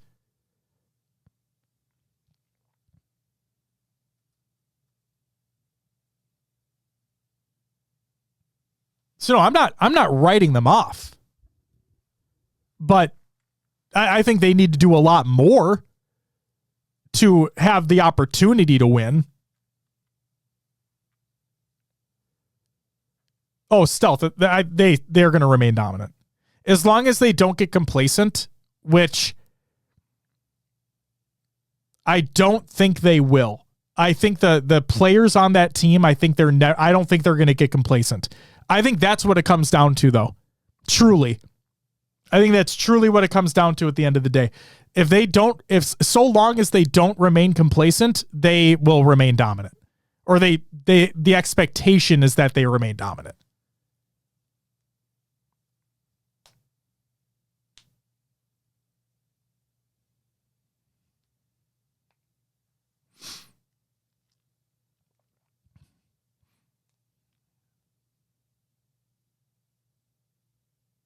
Oh my, no way, Albion. Oh no. Oh, Albion. Oh no. Oh no.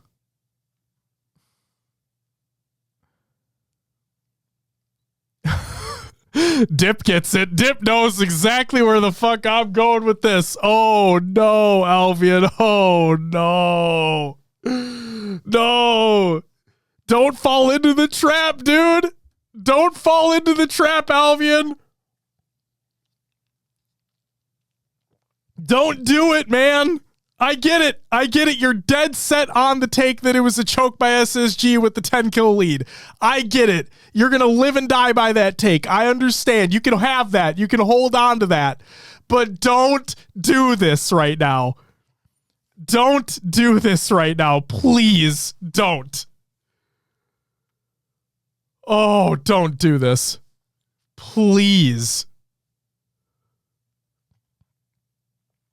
Oh, God. Please.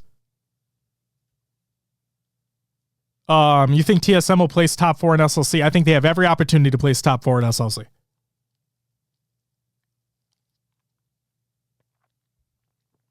Blue, I've said it multiple times now. I think that TSM are a top 6 team that'll be competing for top 4 throughout the year.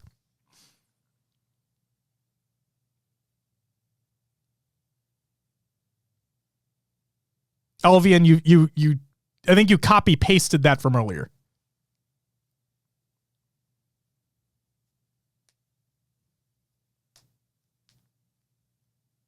Yeah, Blue.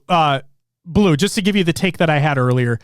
I think that TSM, Envy, if they remain consistent, that's the big thing. Consistency is key. But TSM have proved to me with that core 4 group of guys that they can be that they're top 6 anyway. So yeah, Envy, if they remain consistent, TSM, because of the core group of guys, SSG, Nemesis, I think those teams are these are the teams that are your top 6 that are going to be consistently fighting for 4th. And again, context, right, is that if the brackets remain normal, this is what I expect to have happen. But if we get fucky brackets like this, then who knows? But I still know up here, you know?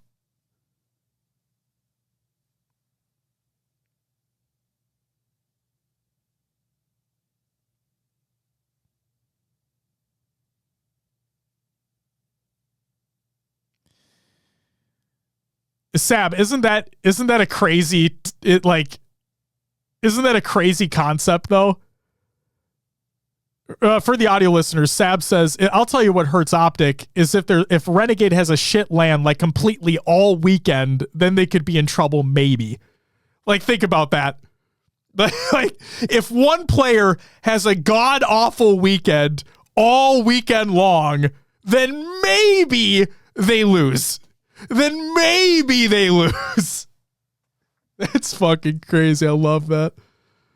Oh, Rasta. Some people are faded.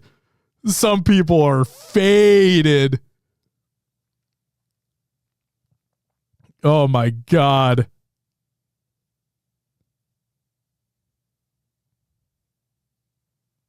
Aaron with the clarification says Shopify, you don't win Kson and send Optic to losers 2 tourneys in a row and not be at least biting at Optic's heels.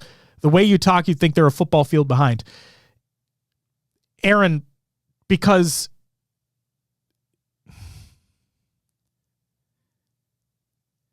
Halo Infinite is a game of inches, and games can potentially come down to specific plays. The problem with Shopify is that they're not executing on those specific plays, and Optic are. And Optic are consistently executing on those specific plays. So until Shopify are able to consistently execute on those specific plays, then yes, they are a good amount behind Optic. I'm sorry.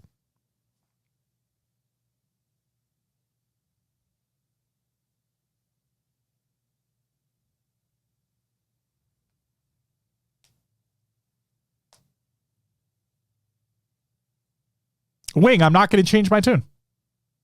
Wing, Wing, I'm sorry. Like, you haven't listened to the show long enough then. I've had the same Dynasty take for years. Like, I don't care if they win every event this year. They're not a Dynasty.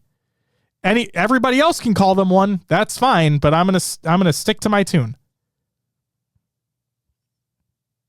Oh, Wing, fuck you, man. God damn it. Don't be fucking baiting me.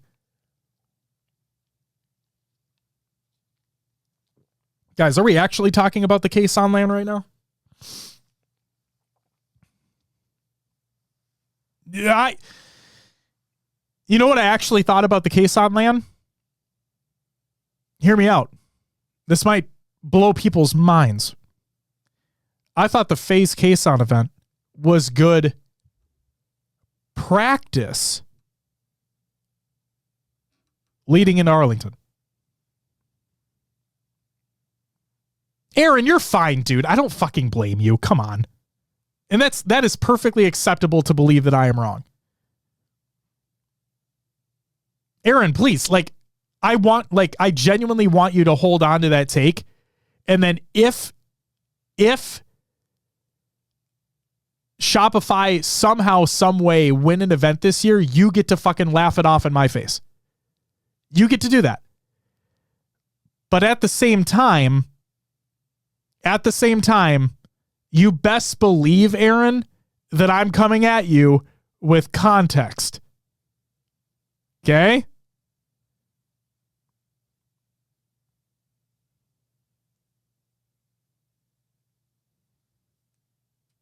What's up, Bodie? How's it going?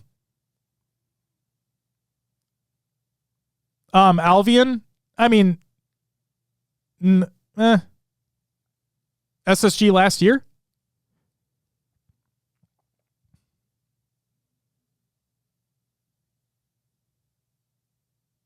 I'd say SSG last year was probably the most consistent team in Infinite.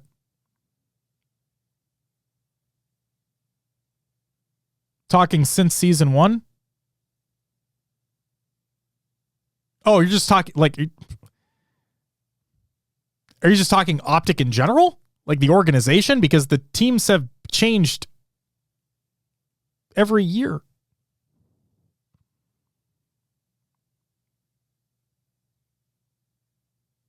If you want to talk about the organization, sure. Oh, yeah. Then yeah, Alvian, yeah. There you go. There's your win there. I don't care about fucking organizations, though. Talk about teams. Talk about players. The organization isn't the one winning. The organization isn't the one getting themselves in that situation. It's the teams and the players that are putting themselves into those positions. I give a fuck about an org.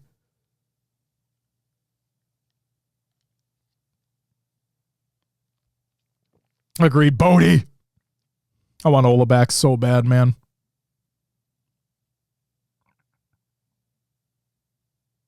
I want Ola so back, man. I just want him in the scene again. I don't even need him competing. Obviously, I'd love to have him competing. But I want him in the scene. I want him happy. Like, goddamn. Sab, I'm not going to speak in hypotheticals about that.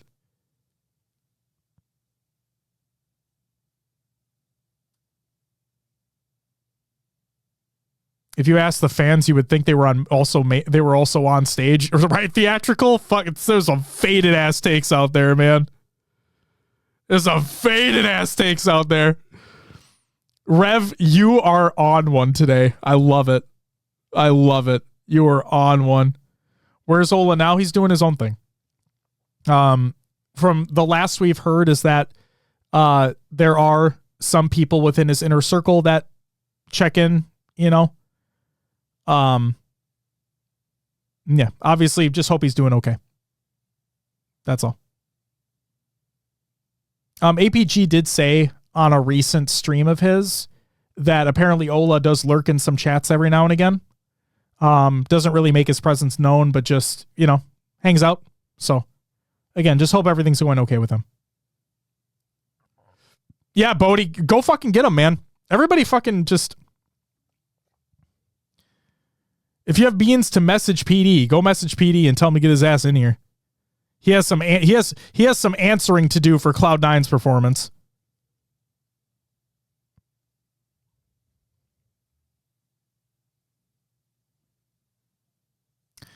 Oh, Stealth. See, why can't people ask these questions? Outside of the top 3 teams, who would you consider one of the most underrated players? Oh. One of the most underrated players. I think you put Precision in that conversation. I think you put Precision into that conversation for sure. I think that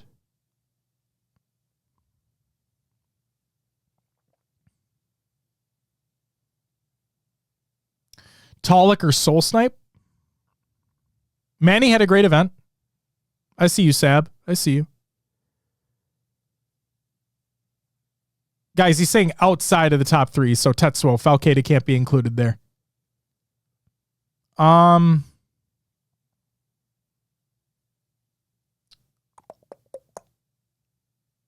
It's all good, Tetsuo. I'm just giving you shit, my man.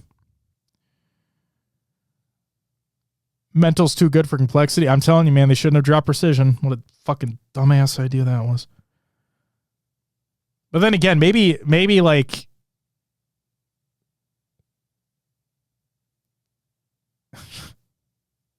Maybe it was good for Precision in the long run. I mean, clearly it was proven here. Maybe it got him out of complexity jail, basically.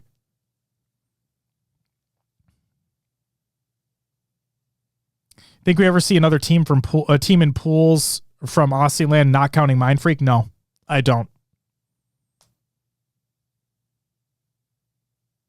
Mind Freak is clear and away the best team in that region. Clear and away the best team in that region. It's not even close. Sparty, even though he was banned.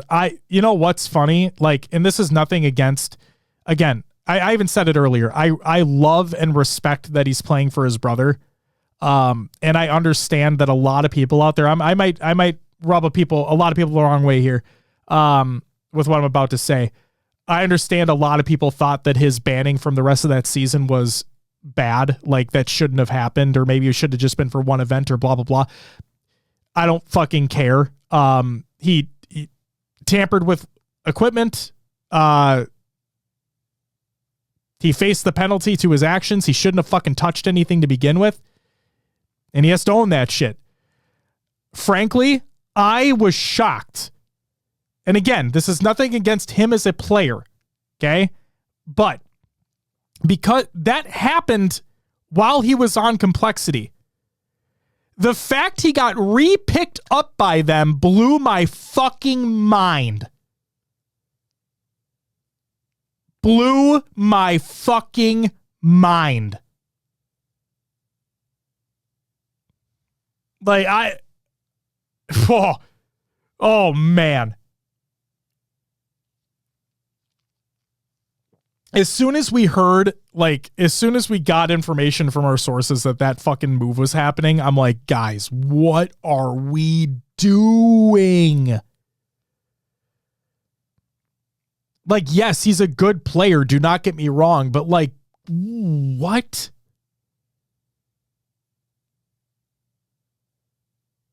Oh. Theatrical says the lack of NA reps in that region is the only thing holding Mind Freak back. They get to pull play easily, but once they take on NA talent, it gets shaky. I do not disagree with that take whatsoever. I do not disagree with that whatsoever. It's why, it didn't work for Z10, but it's why I do believe that being able to boot camp here can have its advantages. So, but Mind Freak has done it in the past and it didn't really equate to anything either. It's just, but I agree with you in the overall, right?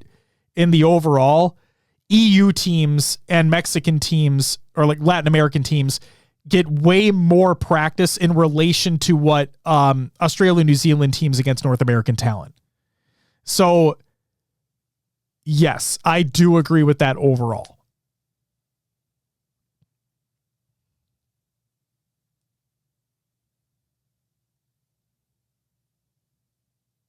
And Beth, I know a lot of people have that same take. I just, at the end of the day, he tampered with league equipment. He shouldn't have fucking been touching shit.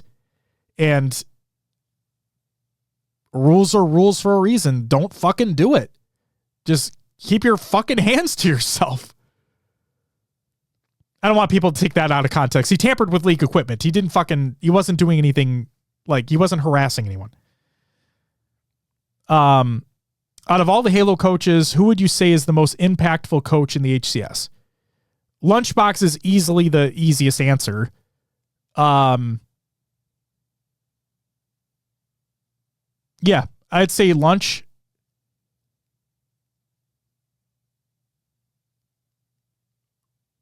Followed by Royal One. I'd say Lunch followed by Royal One. That's what I'd say.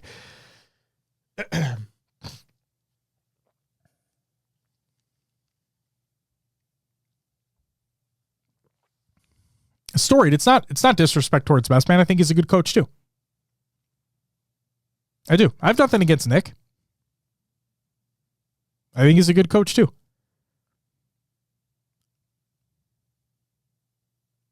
But I'm thinking from a standpoint of consistency and longevity in that consistency, where Lunchbox being a storied winner and hearing him in the comms and the way that he addresses his team in the comms, I think dramatically helps. I think it helps Optic be the players that they continue to be on the map, if that makes sense. If you're listening to the call outs that Lunchbox is making, he's making legitimate call outs in the comms. He's not just saying, and I'm not saying that Nick or any other coach is only doing this one specific thing, but again, context, listen to what I'm getting at.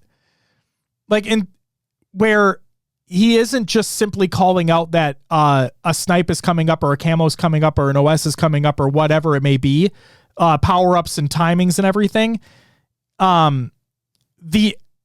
The other things that are being discussed in those comms that Lunchbox is bringing to those conversations, I truly believe that he is further allowing the players on Optic to play their game. You hear this time and time again from players, whether it be a cop-out answer or not. And Wing, I promise you will get your woos, and I really do appreciate the 5 fucking gifted, you legend. The thing that I'm talking about is you hear it in post-game interviews all the time. Oh, if we just play our game, we're going to win. Oh, we're just playing our game, blah, blah, blah. Yes, it does sound like a cop-out answer, but if I'm going to put this in a literal sense, I truly believe that Lunch is actually allowing, via his communications in the game, further allowing the Optic players to actually just play their game. Where it's, instead of calling out just when things are coming up with timings, he's actually calling out, hey, we need to be doing this. Hey, we need to be setting up for this. Hey, we need to be doing X, Y, Z. And like, you would hear him where, like, you would hear him because he's able to watch all four screens. Like, a player is one shot and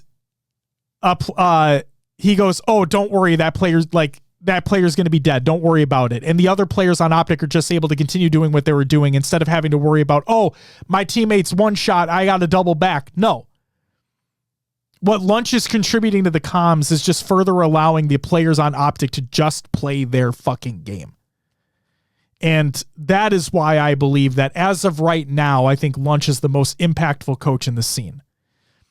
In terms of Royal One, he is a storied winner from the coaching standpoint. He's a storied winner from a coaching standpoint. He coached one of the greatest teams of all time to multiple wins, to multiple world championships. He did that. Now, obviously, the impact of a coach is different based on the team, based off the dynamic, based off the requirements of what you're looking for from a coach. It's always different coach to coach. It's different team to team. But again, from an impact perspective, while I think Lunch is the top right now, I think Royal One takes that second spot now that he's back in the league.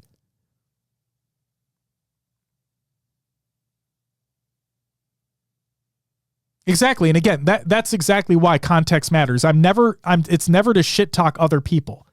Like, I think Nick is a great coach. Best man.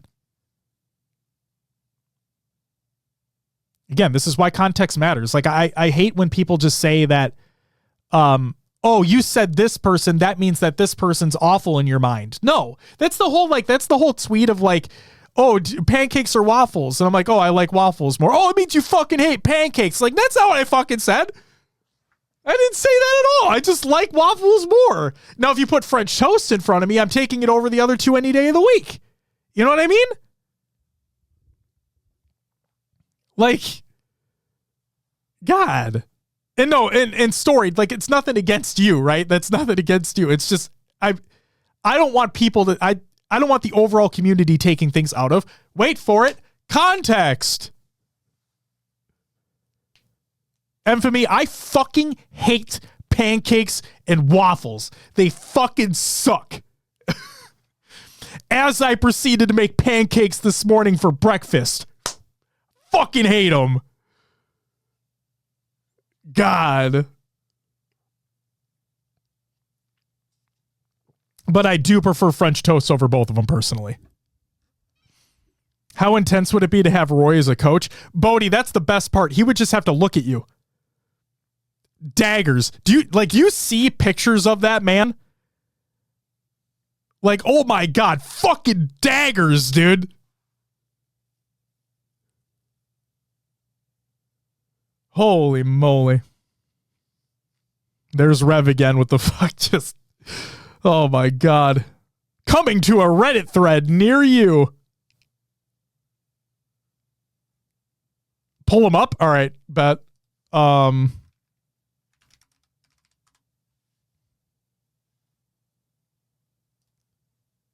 on.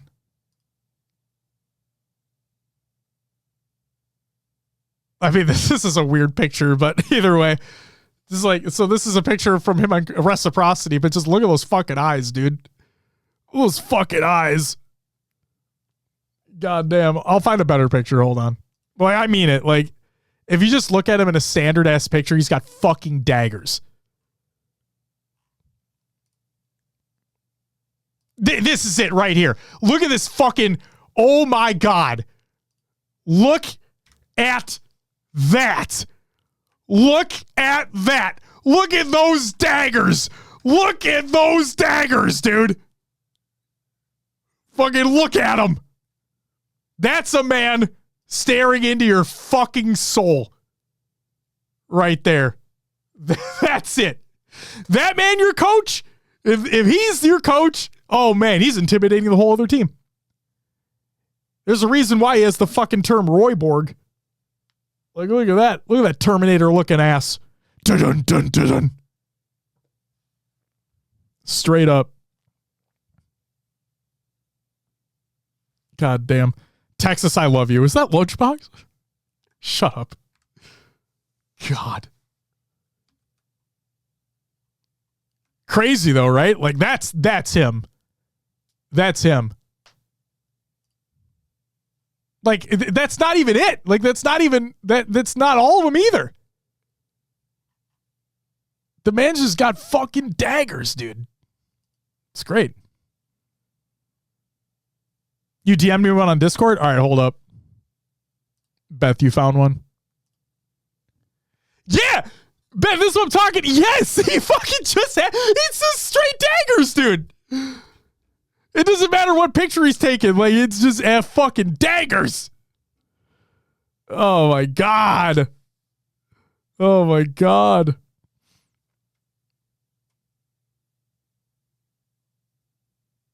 I don't know who you are, but my team is going to eat you for breakfast. Fucking, as the teams are coming up on the main stage, like Roy just looks at everybody on the other team and everyone's like, oh, fuck, dude. Damn it. And then they all sit down at their fucking seats and Roy is still looking at them. And they look up over like, God, fuck, dude. Why is he still looking over here? And then they proceed to lose 0-3. Like, that's it. It's just because Roy's staring at it the whole fucking time. Never loses concentration. Gotta be, oh man. Obviously his brother kind of has the eyes as well. They're fucking twins. But I'm telling you, like every picture that Roy is in, he just locked in. Locked in. Yo, Sways! Welcome! From none other than... Are you ready? Fucking yeah, dude. Welcome. How's it going? Another trip through the open bracket, you know? You made it once again. Says, whoever said something in chat earlier, sorry, I forgot your at. Can confirm reps will be way more for SLC. I love that. I love that. Oh, shit. I'm so sorry. The woos, that's right. Wing, thank you for the fucking 5 gifted. I promised you I'd get back, and I'm sorry I didn't. Wing with the 5 gifted subs. You get a whoa, whoa, whoa, whoa, whoa. Thank you so much. And Sways, thanks for the follow, by the way. Welcome to the show. From none other than... Are you ready? Goddamn. Pretty good, just vibing. Can't wait to travel for 50 hours tomorrow. Fuck, dude. Oh, I'm sorry, Wing. It was all those faded fucking takes you have all weekend, you know? I'm just kidding. I'm sorry. I genuinely forgot. That's my bad. I do appreciate the 5 gifted. You're a legend. Magic, getting back to your comment here. Something I've noticed about Optic and Lunch, they're dynamic. Optic has Legend, Bound, and Renegade. Those players are chaotic as fuck. Lunch is constantly reinforcing when players can or can't push or getting or won't get help. It makes the play so much more effective. I don't disagree with that either.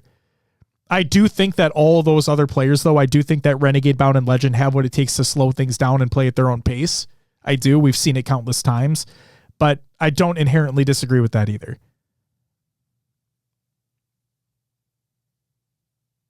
Might as well do 5 more to see if he forgets again. Fat!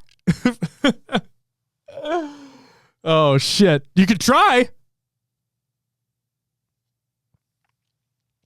But yes, Formal did always want Lunch. That is true. If Formal never wanted to get rid of APG either. That was last year, by the way. Last year. Obviously, he's very happy with his roster he has now. It's exactly the roster he wanted.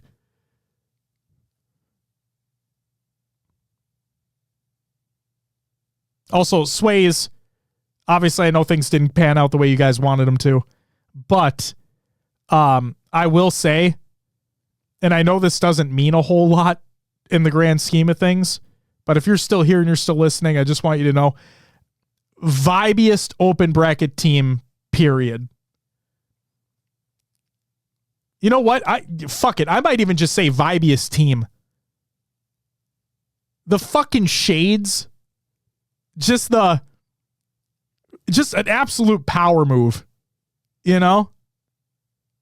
Love it. I fucking love it. The shades, the stashes, love it. Vibiest team.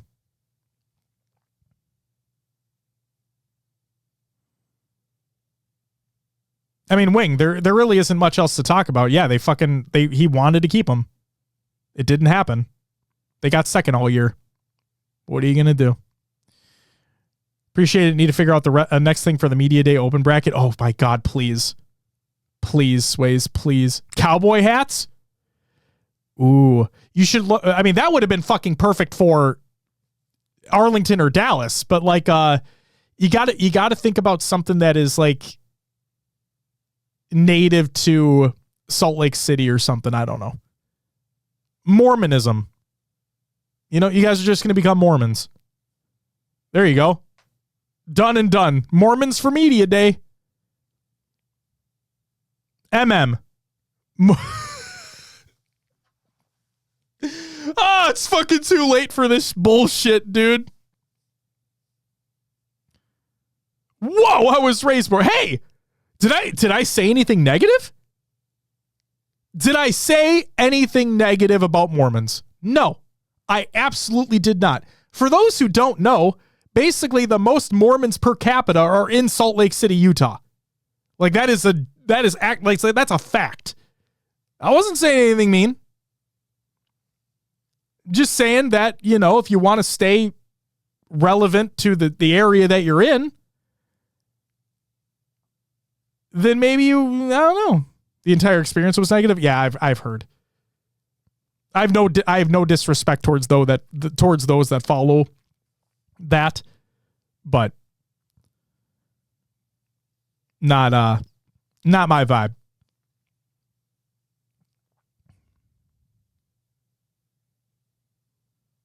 Just wear like white dress shirts and black pants and all bring it like a Diet Coke. Oh my God.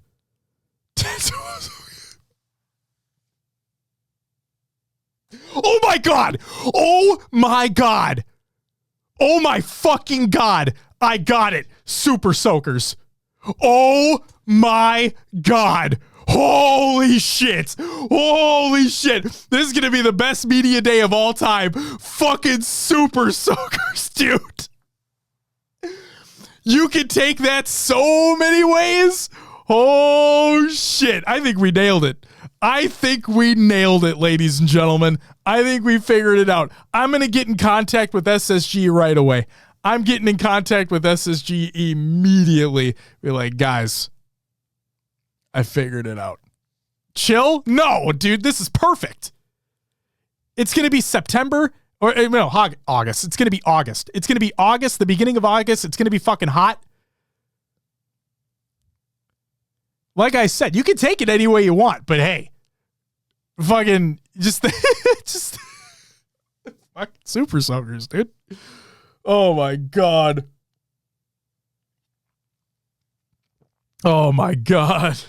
I'm fucking too tired for this shit. No, footy pajamas, Bodie. Footy pajamas, not hoodie pajamas. What the fuck are you talking about?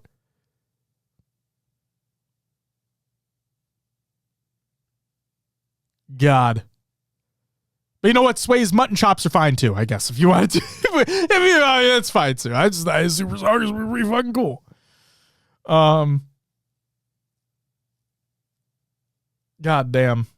But no, Sways, to you, Scoob, the team, like, obviously we would love for you guys to make it through pool play as well into champ bracket. We want to see that happen again. But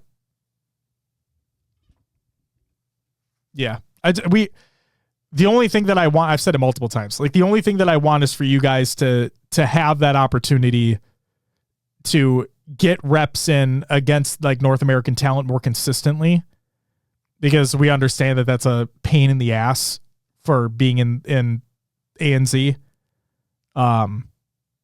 So yeah, just hoping you guys are able to get that consistent practice against NA teams, and whether that be online, God forbid, or a boot camp or whatever, because we've seen it time and time again, right? You guys consistently make it out of open bracket, just like a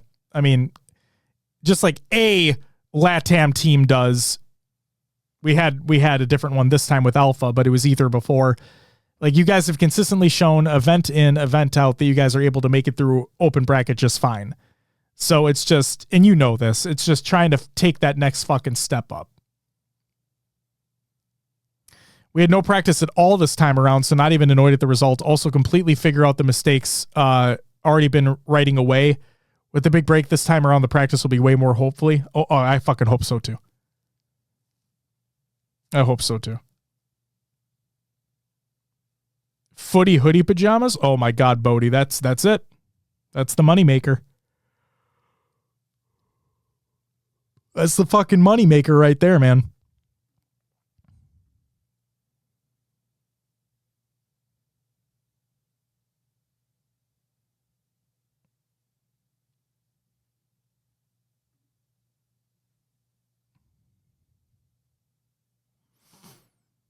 Goddamn.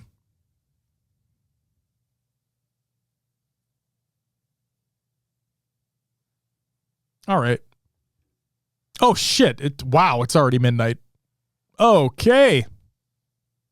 Did not realize that already. Fucking A.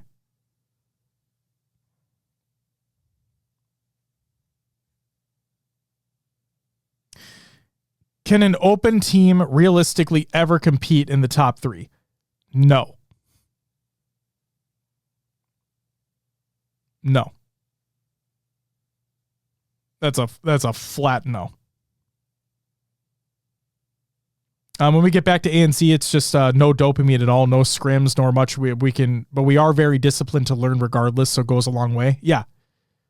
And that's the thing, right? Is like, you guys are above and beyond the best team in the region. Like, that's just a fucking given at this point. And so I just want you to have that. I want you to be allowed those opportunities to take that step up. And it really sucks that because of the region and because of the lack of support to your region, you're not allowed those opportunities as easily as others are.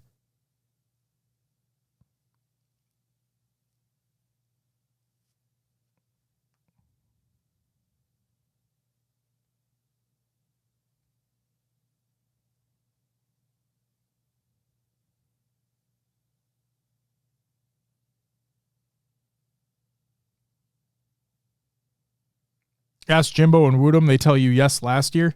What do you mean, Bodie? What do you mean? Do we see Barcode back in a team this season?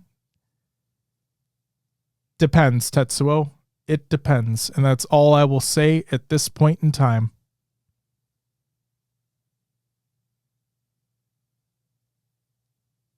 Top 3? Bodie, I know it's late. I might just be missing context here. Can you, like, plainly spell it out for me, please?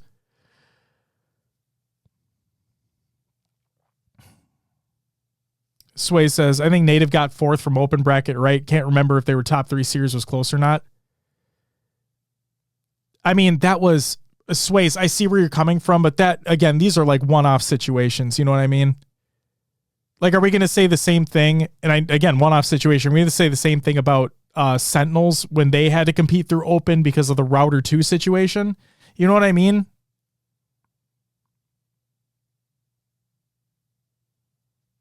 Octa, thank you for the follow.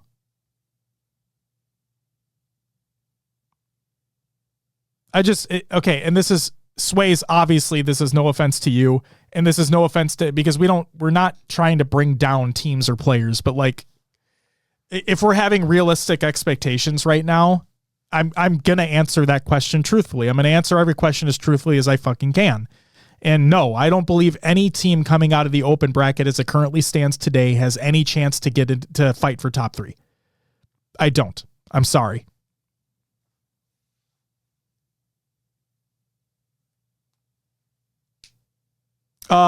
Yeah, Sways, I agree with you. I think it was, oh my God. It was because of, fuck. It was because of a player, what the fuck was it? I'm forgetting if it was a visa issue or not. But it happened twice. It happened fucking twice. It was 2 events in a row, if I'm not mistaken, that they had to forfeit their pool play spot because of, or no, they were granted a pool play spot because of I think it was because of the drug visa issues. Like there was a situation where the team that Druck was on and Native were like right there in terms of seeding. And because Druck had visa issues, they always had to forfeit their pool play spot to Native, so they never had the opportunity to play through open bracket. This is when APG was on that team. And then, yeah, they played through open bracket one fucking time, I believe. The Druck visa situation. Druck. D-R-U-K.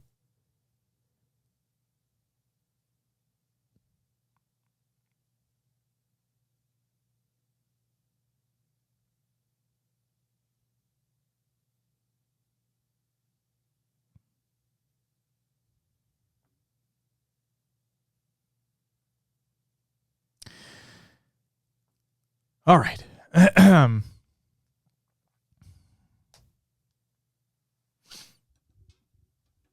Ladies and gentlemen, there's levels, and once you play well enough, you move up a league, or you were Cam Newton and ball out. Bodie, I love that. That's funny. Oh, that's fucking funny. It's so true. You could also have a one-off situation where Cam Newton has an MVP level year and then never gets back to that level once again. You could have that. Oh my God. Oh, Bodie, I love you. That's fucking amazing. All right, ladies and gentlemen. I did promise my wife that I would not be up until 2 a.m. Another night. I did promise. So I am going to keep that promise to my wife and not be up until 2 a.m. Therefore, it is midnight. Wing, 1000%. My wife is one of the most important people in my life and far more fucking important than you'll ever be in mine. Sorry, not sorry. Thanks for the 5 gifted, buddy. Appreciate you. But yeah. Ladies and gentlemen, thank you all so very fucking much for joining me this weekend. If you're new here, hi, my name is Josh, aka JK Fire. Myself and my co-host Will, who is at Dallas right now, probably partying it up right now. We do a weekly Halo esports podcast. It's called HCS Pro Talk. We're live every Monday, so we should have an actual show tomorrow. Every Monday, 7 p.m. Central Time over on this channel. Come check it out if you're interested. And if you're not, that's fine too. I understand. If you're hanging out with me all weekend, thank you so much. And yeah, for those that may have missed any of the earlier days or want to catch up on things that were discussed over the last weekend, then all 3 quote-unquote episodes of the After Party will be live tomorrow. I will have everything published to podcast services and YouTube tomorrow. So there you go. Hope everyone had a great fucking night. Hope everyone had a great fucking weekend. Regardless of Sunday kind of being boring to watch, unless you're an Optic fan, this event was amazing regardless. So yeah, thank you all so much. I believe the plan is to have a normal show tomorrow, or I should say later today because now it's Monday. But yes, I believe the idea is to have our Dallas post show later today, technically Monday, and I hope to see you there for it. We'll talk about the event. We'll talk about teams, their placings, expectations, context, and all that fun stuff. And I'm guaranteed we'll see some more faded fucking takes in chat. Have a great night, everyone. Enjoy your work week. Enjoy your week. See you next time. But until then, bye-bye. Oh, and Sways, this is for you one more time.